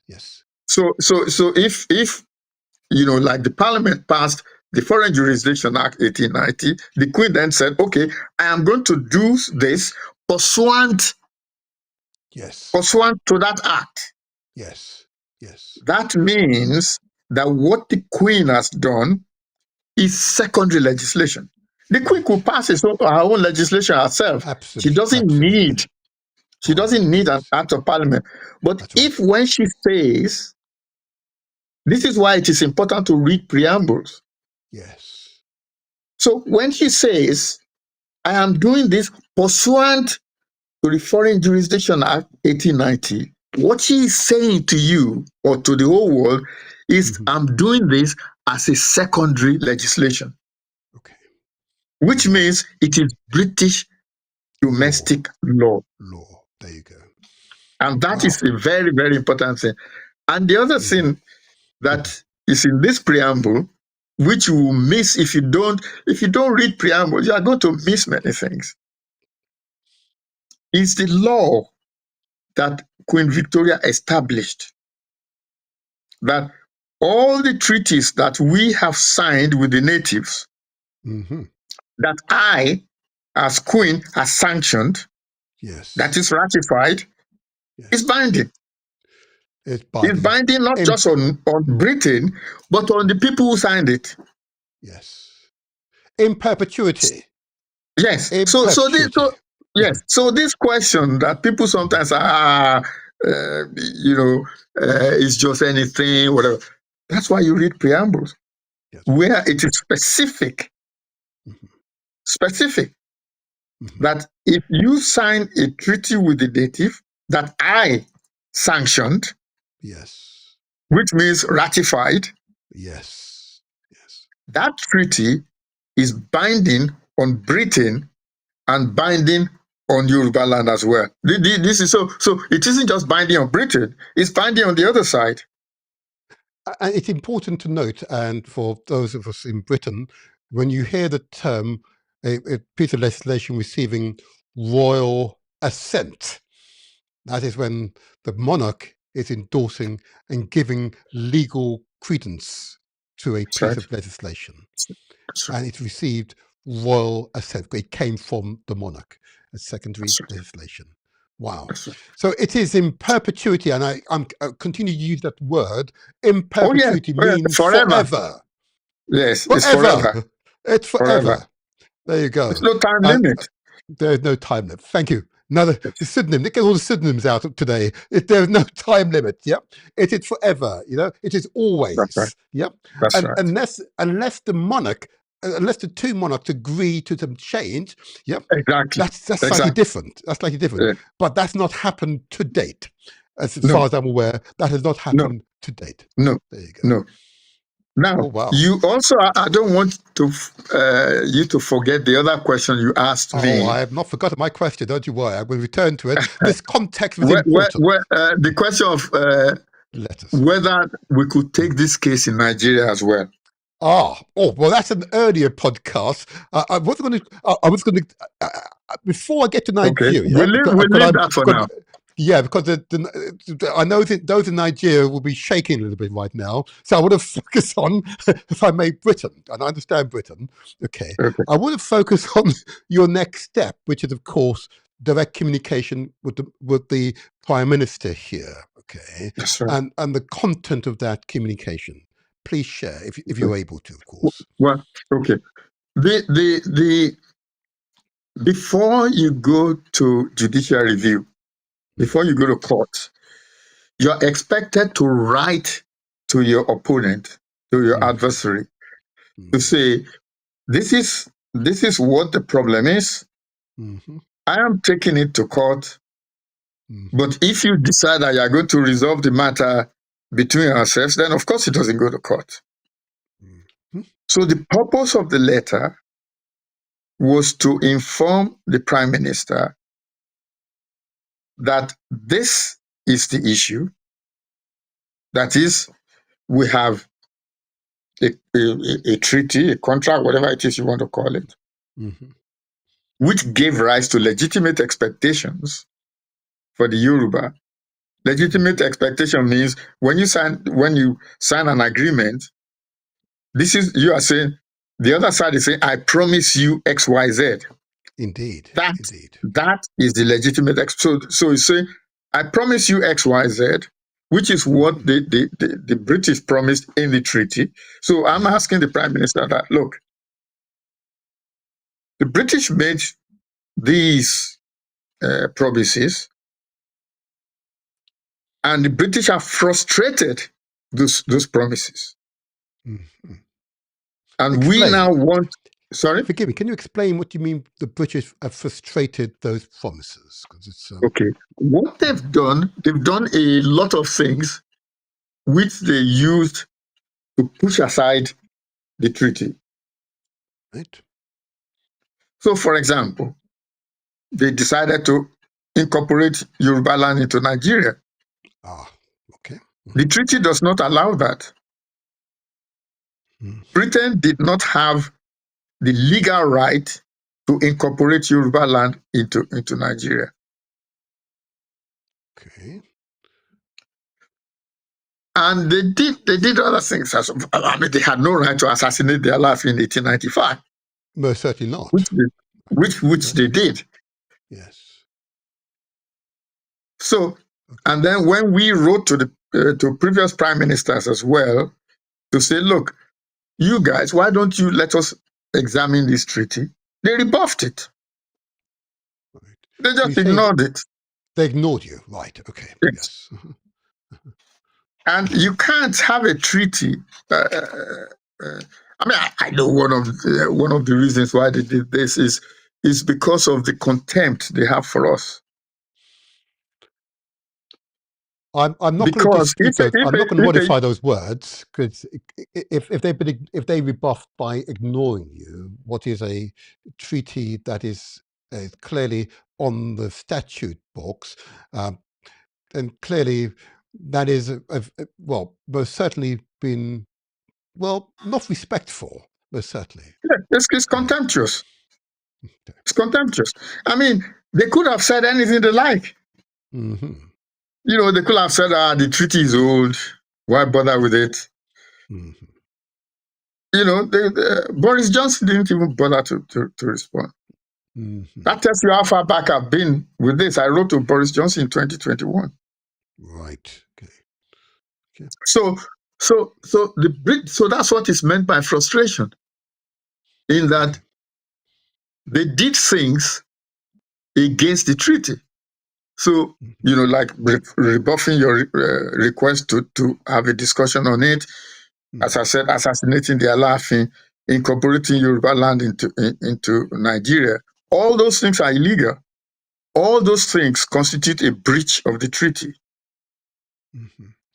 So all we were asking, we weren't asking for money. I've never been interested in asking them for money or for anything. My interest is that they act consistent with the legitimate expectations. That's it. Right. And to be clear, when you use the term legitimate expectations, it is the references to the treaty and what the treaty sought to achieve. Okay, that's right. So mutual recognition of the boundaries of the boundaries. Exactly. Okay, trade agreement. Exactly. The ability of Yoruba land, therefore, to levy develop itself. Exactly. and therefore use that in order to develop Yoruba land, to trade. Exactly. That's all. I'm not in. I have never been interested in pay us money. Nah. Okay. All I'm interested in is you act consistent with the treaty that you signed with the Alaafin. That is it. Yes. Yes. And the Yes. promises you made are absolutely clear. Yes. Okay. There's All no right. in this treaty. There's no ambiguity anywhere. Yeah, I agree with you. No I agree. ambiguity Okay. whatsoever. So all we're asking, act consistent with the treaty that you have signed. Okay. All right. Unless the Prime Minister can say, "Oh, we didn't sign any treaty." Well, he won't say that. Obviously, he won't say that. Yeah, If I may, though, Doctor. If I may, okay. Doctor, just to take us forward, and it is very clear now. So the first stage was to notify the other party of your intentions, okay? And what you're seeking at this stage is for them to acknowledge that the issue of this treaty has been brought to the fore by the representative of the Yoruba people here in Britain, okay? And Exactly. you're the duly elected representative of that community, okay? That's right. Okay. Then, and secondly, more importantly, in your letter, are you seeking for them to? Is this simply an information, or are you seeking them to take an action? Okay, Yes, that's what I've said. Act consistent with the treaty. That's it. Okay. Now, forgive me, Doctor. Just to be clear, so your letter, though, is intended to start a discussion on the treaty's content, or are you asking Britain to no longer recognise the state of Nigeria, or are you asking them to formally recognise Yoruba land, Yoruba kingdom, okay, and to enter into further trade negotiations to bring up to date the trade negotiations that they entered into over 100 years ago? Just so Thank clear you very from much. the letter. Thank you Go very ahead. much. It's the latter. Okay. I have no interest in Nigeria because they created Nigeria. That's their problem. It's not our problem. What we want is for them to act consistent with the treaty. Yes. Which means that you now recognize that Yoruba land is an independent sovereign state. Okay. There's no ambiguity at all. You say Yoruba land is an independent sovereign state. You then also say that we recognize the territorial integrity of Yoruba land. Indeed. That's it. That's it. Okay. So you then declare to the world that yes, we signed this treaty. This is what the treaty says. Yes. We are now abiding by the treaty. Yes. And by abiding by the treaty, we recognize the existence of Yoruba land as an independent sovereign state. That is it. All right. Okay. Now, if I may then, okay, so you're at the point at which you notify the parties, okay, and you're seeking their reasonable response, okay, acknowledging receipt, and maybe and they may well say we're now considering the content of this letter, okay, because it has wide and profound implications not only for Nigeria but for Africa as a whole, okay, and the Caribbeans as well. Most certainly the Caribbean. I have to say, I've been, as I said, I really wanted to keep focused on Britain and the Yoruba land because I know the wide implications. We need to manage those ramifications. But I just want to keep focused on this, if I may. There was an issue recently, and it's become more apparent in more recent podcasts that I've been involved in, of course, is, of course, recognizing the diaspora. Okay. And one of the premises of which the diaspora is operated within, in the broader context, particularly the African diaspora, is, of course, the desire for vast majority of countries that Africa needs greater unity. And the underlying philosophy for that unity is, of course, Pan-Africanism.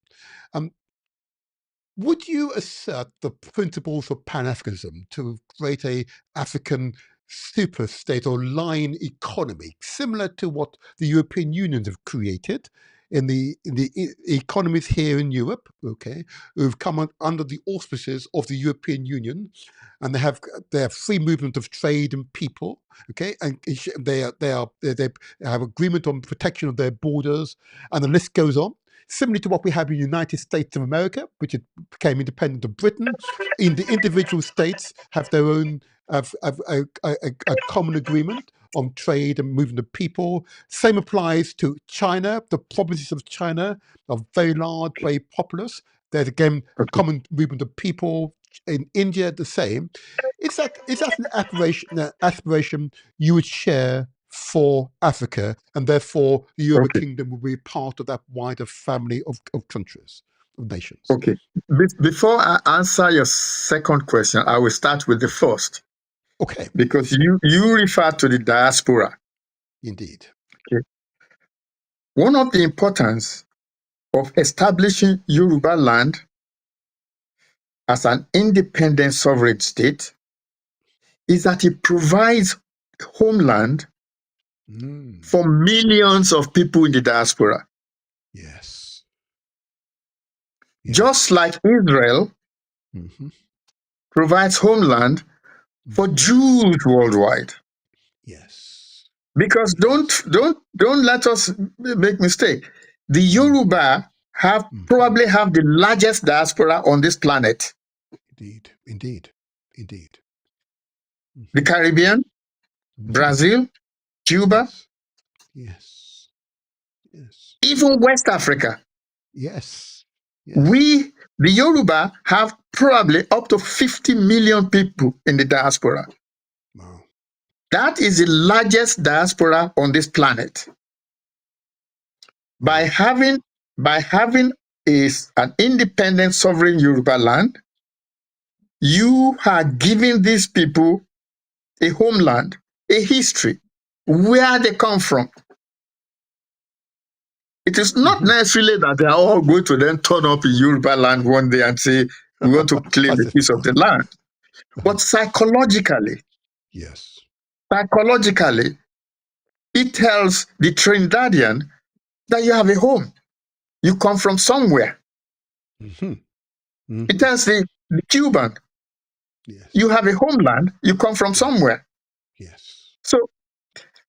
So this having an independent sovereign Yoruba land has ramifications beyond Yoruba land itself. Absolutely. Accepted. Okay. I will now come to the question of Pan-Africanism, although I don't talk much about it. The concept of Pan-Africanism came before the EU. Indeed. Say it, sir. Say it loud, sir. This was the dream that Nyerere, Nkrumah, and the guy from Guinea, whose name I forget now, the poet from Guinea. Yes. Okay. Their original idea was an Africa without borders. Yes. Where you can just, go back and forth, movement of people, movement of goods. In fact, in 1956, there was a conference in Accra in which the participants decided that the boundaries of the countries of Africa had to be redrawn. Absolutely. Yes, absolutely. They said the boundaries are artificial. Yes. They're made by the Europeans. Yes. We have to redraw the boundaries. Absolutely. So the idea of Pan-Africanism is nothing new at all. It existed before the Europeans thought of having European Union. The only problem, I always try to be careful what I say here, because at the same time as one is saying these things, you don't want to denigrate us either.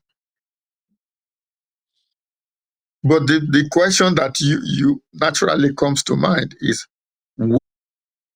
that is the question, sir. That is the question. That is a conundrum that is very difficult to fathom. Indeed. I concur. That we all cling. I mean, it's not just, if you look at Uganda, for example, there are 4 nations in Uganda, yes, of over 8 million people. Yes. That could form their own countries. Yes. They don't need, what is the point of Cameroon having the French side and an English side? What's the point? What's the point, indeed? When they can be countries on their own. Yes. Africa, with a population of 1.5 billion people, only has about 50 countries. That's right. That's right. You can have many more countries. And I've never really understood this idea that these people cling to the creation of you say one Nigeria. You didn't create Nigeria. No.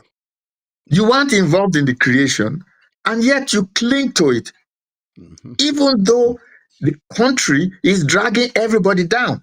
Indeed. But you still cling to it, and in the hope that in some future a Messiah is going to turn up and do everything for you. Yes, indeed. When the question, our so-called elites who travel abroad, they travel everywhere. When are you going to bring Las Vegas to my hometown? Absolutely. When are you going to bring London? Silicon Valley. Dude. Yes, Silicon Valley. We need Silicon Valley in Africa. Yeah. Yes. So the ordinary African has aspiration. That's right. That's why he emigrates. That's right. He has aspirations. He wants Las Vegas in his backyard. Absolutely. Yes. But you can't do any of this for him, and you call yourself what? So we have a situation where we are led by people. Yeah, maybe I should use this word again, who are contemptuous of us. Oh.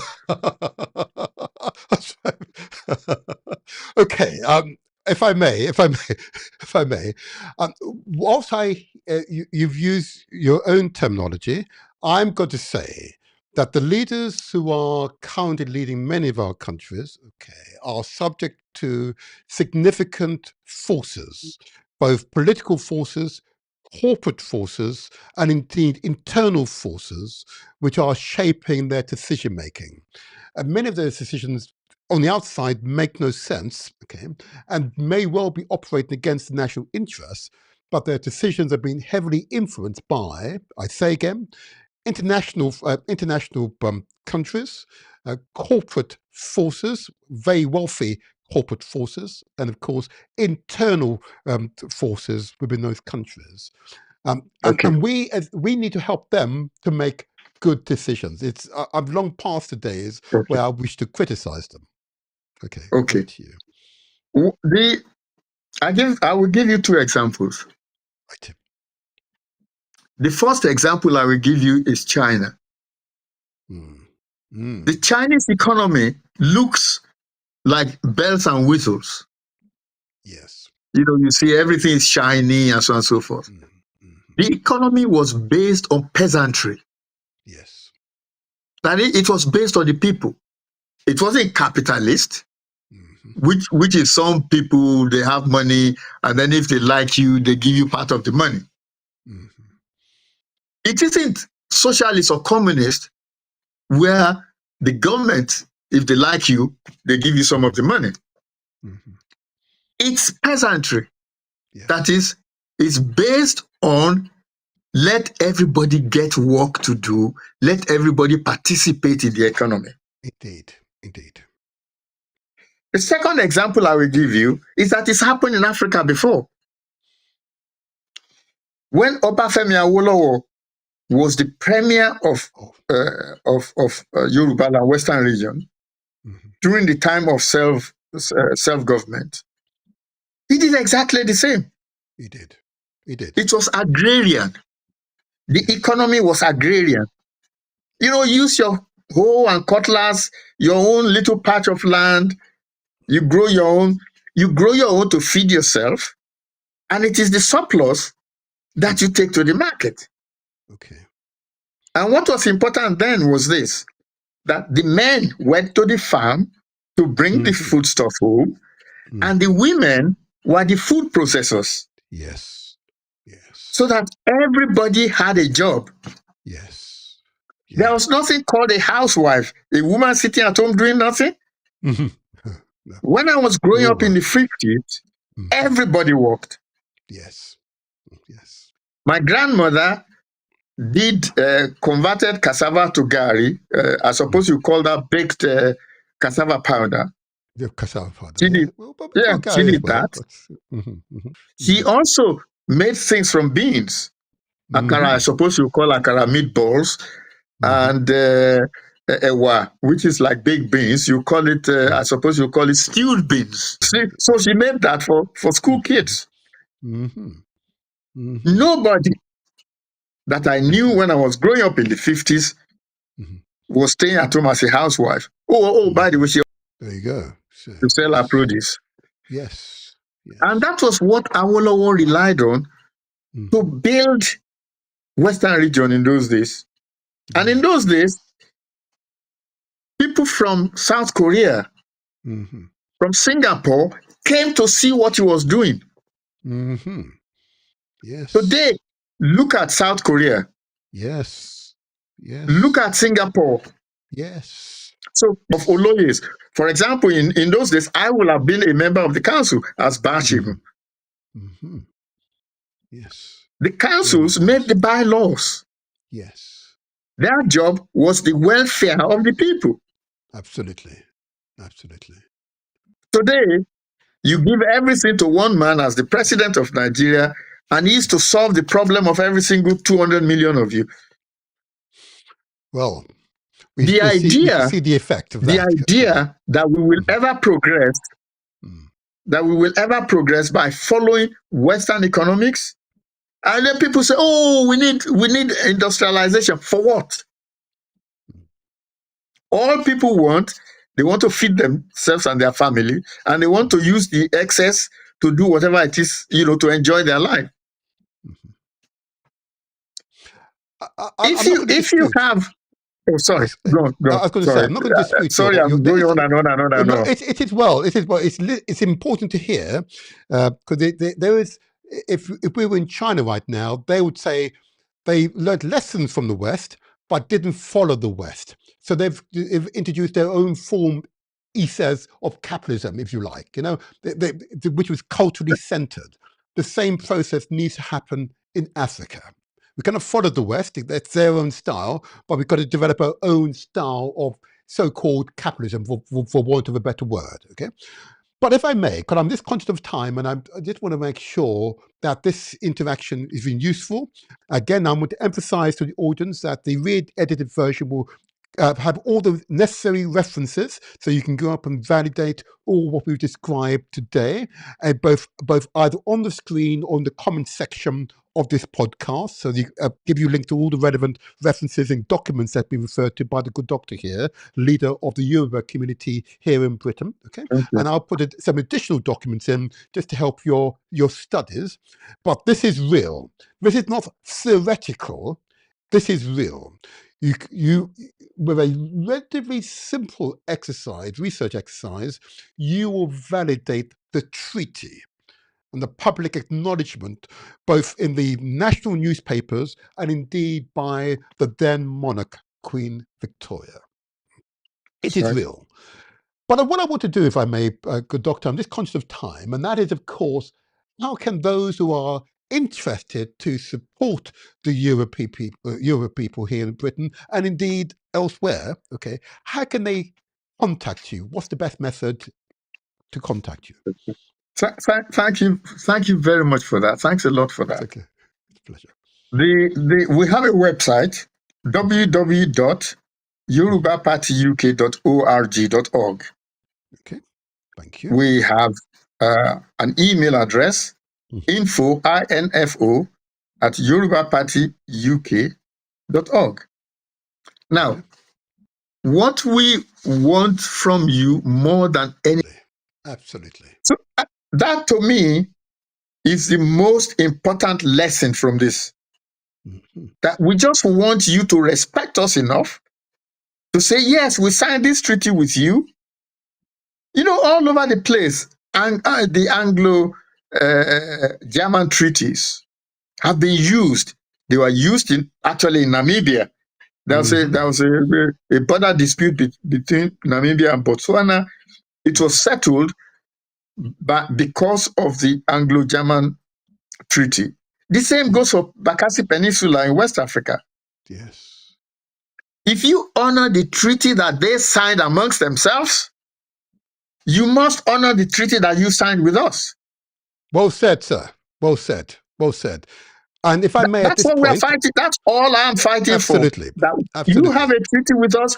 You have to abide by it. That's it. Yes, you honor it. So yes.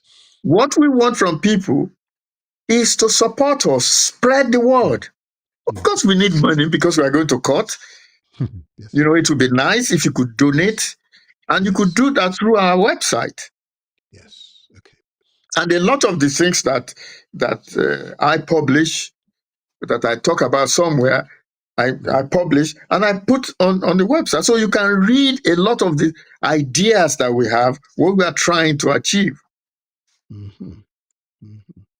I don't want to overemphasize this, but this treaty is important to every one of us as Black people. Absolutely. That we are saying once and for all, when you sign a treaty with us, you abide by that treaty. It doesn't matter how old the treaty is, you abide by it. You cannot simply sign a treaty with us and just ignore it and just be blasé about it. Mm-hmm. Thank you. Thank you. I think that's a good point at which to end this particular podcast, because you've made your point very, very well. Very, very well. I've got not a problem with all what you've described. There are certain points of challenge. Next time we have you here, we might want to give a greater focus on Nigeria, but I wanted this time just focus on Britain, because you've sent a letter to the Prime Minister notifying him of your intentions, and you now await a response from the Prime Minister, which we hope there will be a response and not a simple pretending you didn't send it to ignore, okay, which would be far more insulting than to simply give a one-line response. You know, to ignore would be far more insulting. I'm reasonably confident you sent it to the Prime Minister that they would at the very least acknowledge and will be considering its contents, because as much as they can do at this stage. But will you be writing to the monarch himself? Why the Prime Minister, not the monarch? That is one of the things that I'm drafting at the minute. Ah, okay. What? Because the letter to him is going to be totally different. All right. From the letter to the Prime Minister. I was waiting to the response from the Prime Minister was supposed to be 14 days. That is now gone. So I've been in the process of drafting. I shouldn't say this publicly. Anyway, it's too late now. I've said it. I've been in the process of drafting a letter to King Charles. Basically saying that this is what your, I don't know, great-great-grandmother, whatever, has said, has decreed. And what are you going to do about it? That we really don't want to go to court if this matter can be settled. Because going to court is going to cost upward of £50,000. Yes, yes. Unless of course you can secure a legal firm here prepared to take this case up because of its obvious public interest. Exactly. And if we could find a firm to do that, we can promise that we will crowdfund. Yes. So that once we've got a firm that's taking it up, we will then go to the people and say crowdfunding. And I'm pretty sure if we can secure legal, a group, a legal presence, I am convinced that we will get the money. We'll get the money. I'm agreeing with you. I'm in total agreement with you on that. We'll get the money. So we're hoping that we'll get somebody to take this on for us. Okay. And then we can, as I said, which I shouldn't have really said publicly, is that I'm writing to King Charles. I hadn't intended for it to be public at this stage, but there you are. It is public. I can't do anything about it. Can I just say, we've all listened very carefully to what you've said, and I just reiterate for the benefit of the audience that I would include in the re-edited version of this live video all the references and link to those references so you can conduct your own research to affirm or otherwise the evidence that is being presented. But this podcast has been focused specifically on Britain, this United Kingdom, which entered into a treaty with another kingdom called the Yoruba Kingdom. Okay, and they entered into that treaty at equals. There wasn't one higher than the other; they were equals. That's right. And I put it up on my screen deliberately. I want to. It's a mental exercise for many of us that we were equals. That's right. We were not disadvantaged. We're not subservient. We weren't looking up. We were equals. The Alafin was equal.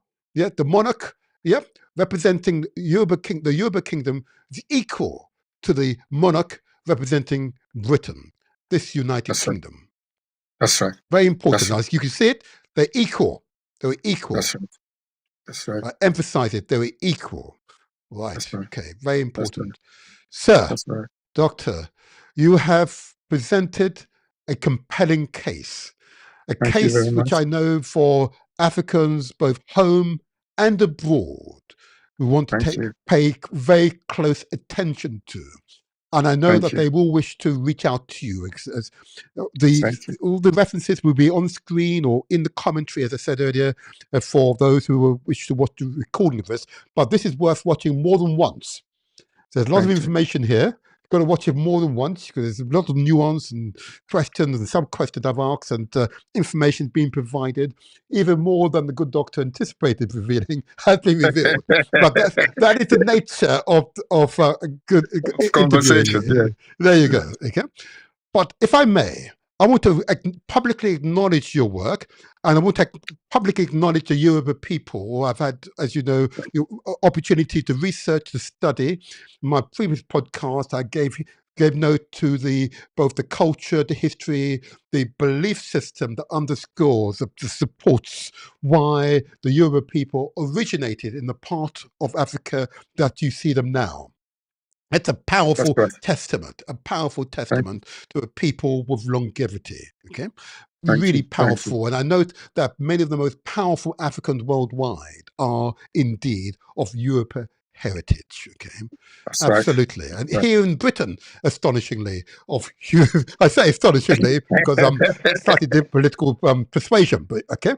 But I have to acknowledge of Yoruba heritage. Even the president of the country is of Yoruba heritage. And I mean this, in course, Nigeria is of Yoruba heritage. It is quite astonishing, the levels and the achievement of the people. And it's one of the very few people, it's the only people that I'm aware of, maybe one of the very few, let's say for now, who have translated an oral tradition and created a written format. Okay, the gentleman's name is, of course, the good Reverend Archbishop. I get the name right, Doctor. You can help with the name. Ajayi Crowther. There you are, Ajayi Crowther. Ajayi Crowther. Yes. A genius. Oh, yes. He's the greatest African that ever lived. There you go. There you are. I'll put a reference to this gentleman's name and what he achieved in translating an oral tradition into a written form. So you're able to, in written form, to chronologize the history and culture of the Yoruba people. Powerful statement. affirmation of the genius. And it is quite evident that the level of genius amongst Africans is proportionally higher than any other ethnic group. And most certainly it is true amongst the Yoruba people. I want to publicly acknowledge you. And I know that there are others here who wish to acknowledge you by doing this simple act.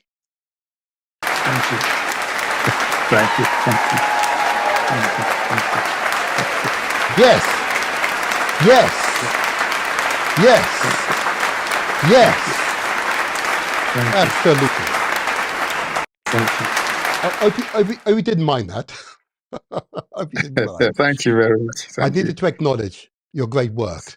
And we'll get you back here again in a few months' time just to plot the progression of this one, because it's important that you say to all Africans worldwide, across the globe. Okay? This will set the tone for Pan-Africanism in essence. Okay? But if we don't honor our own agreements, and we don't ensure others honor the agreement entered with us, we are not a people. We do not exist. Exactly. Sir, I would say thank you for being thank you very much. An inspirational guest here on The Motivator Show. We wish you well. Live long and prosper until the next time. Thank you. We enjoy. Thank you, sir. Thank you very much. Good day. Thank you. Good day. Bye-bye. Bye. There you are. Wasn't that fantastic? Founded in facts, rational arguments. It's there in the public domain for you to scrutinize, assess, and affirm its veracity, its truthfulness. Yep, its legal weight.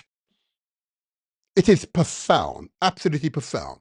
It is for us to make sure all human beings, you don't have to be African or African heritage, all human beings to ensure that when you enter into a treaty of this type, it is honored. Because if we don't have the rule of law across the globe, then we have chaos, anarchy, dismay, horror, hell. And that we do not want. We are a better species. Yeah, we are a better species. Well done, Doctor. Wow, that wasn't he a powerful personality, truly powerful personality. It's important, though, that you do not go away, because there are a few other issues I want to quickly discuss before I close this podcast. I want to remind you that this podcast are designed to provide good quality information that you can verify and check for yourself, and thereby make good decisions based upon the information received.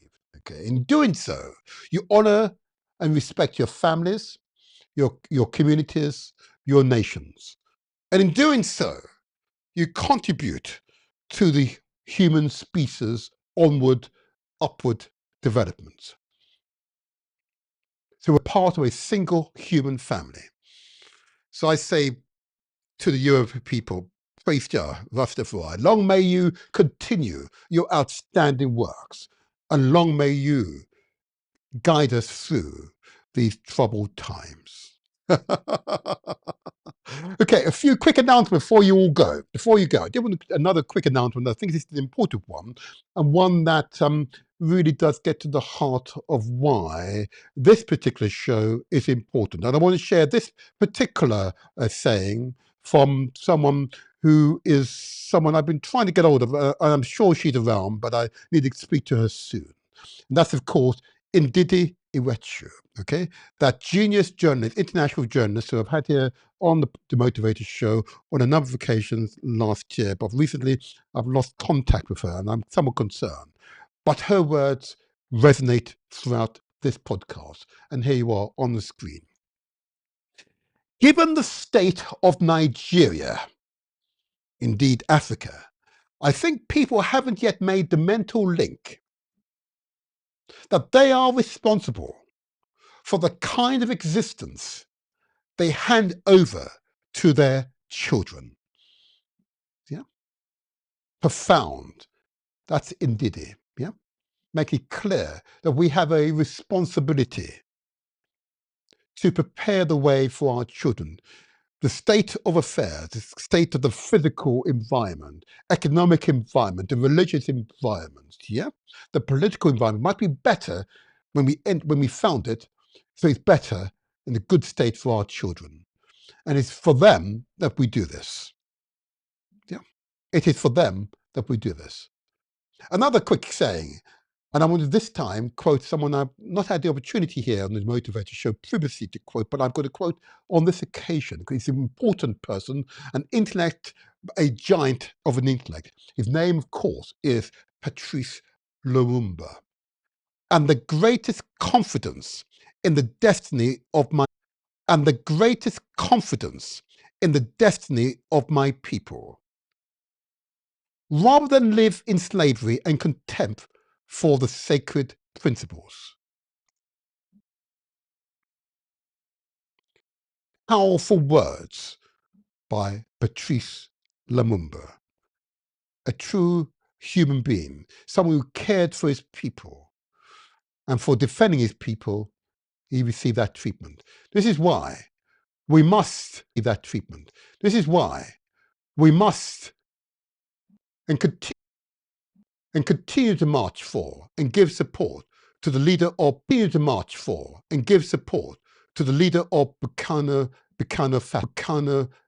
Faso. His Excellency President, because such men, and there are women. I've just noted the leader of Namibia. Oh yes, but recognize his valor in the face of intense opposition. Okay, not from inside Burkina Faso, I note, but from outside. We will return to Burkina Faso in the forthcoming episodes, but be aware. This is what we're up against. But together we can make the difference. So if in doubt, ask questions. I say again, if in doubt, ask questions. It's important to teach the young, create facilities for the young. And if you have a facility, a service that is supporting young people, ensure it's on our national register. It is so important that you don't simply do it in isolation, that you do it and you ensure the wider community is aware that your service exists, aimed at supporting young people. And put it on the screen. So we have this important website, the National Association of Black Supplementary Schools. Supplementary schools is used as a term to reference a place for learning, a place for leisure, a place for personal development, particularly aimed at young people. Okay, the website address, if you've got a facility not on this website, please get it on there. It's www.nabss.org.uk. The email address, if you wish to email the inspired Broadeneer, it's info@nabss.org.uk. A telephone number, if you're in the UK, it's 07. If you're external, then it's +44 7958 348 558. You speak directly to Broadeneer, an inspired human being. I compliment his work. And lastly, I just want to say this to you. These shows are intended to provide good quality information. You can make good judgment both for yourself and your family, but spread the word. If you haven't subscribed, please, I urge you to do so.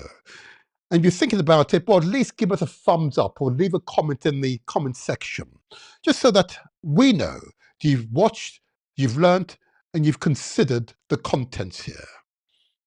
So, until the next time, I remain the motivator. The 1888 treaty between Britain and the Yoruba Kingdom is Britain's Yoruba Treaty dilemma.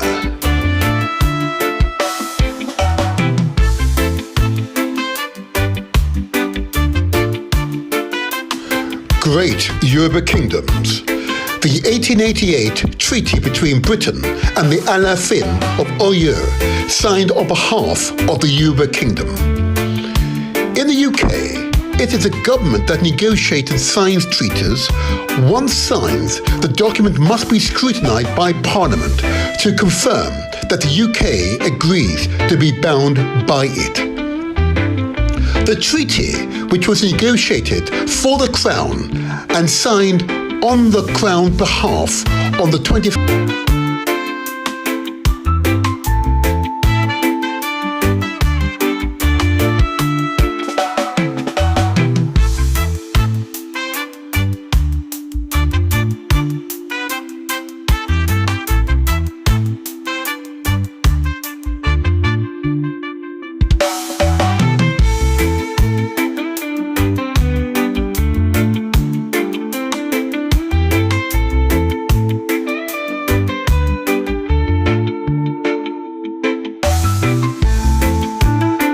Great Yoruba kingdoms. The 1888 treaty between Britain and the Alaafin of Oyo, signed on behalf of the Yoruba kingdom.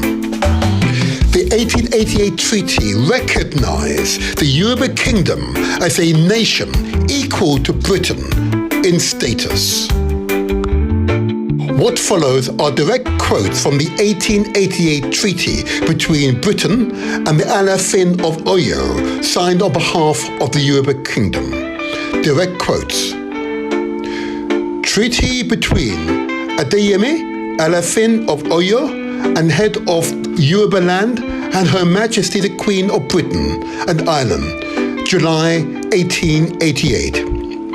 I, Adeyemi, Alaafin of Oyo, and head of the Yoruba land, the four corners of which are, and have been from time immemorial, known as Igba, Ketu, Yiba, and Oyo, embracing within its area that inhabited by all Yoruba-speaking people, being desirous of entering into and maintaining forever friendly relations with the subject of Her Majesty the Queen of Britain and Ireland, and of developing the resources of Yoruba by means of legitimate trade with the subjects of Her Majesty and those under her protection, or who may thereafter come under her protection, and in gratitude for what the Queen has, at so much expense and risk to life, done from time to time for my country, have at this day,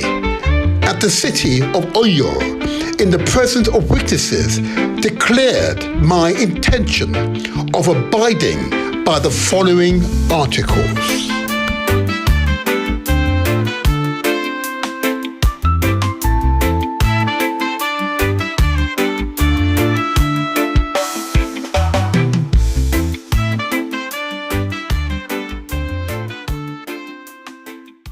The 1888 Treaty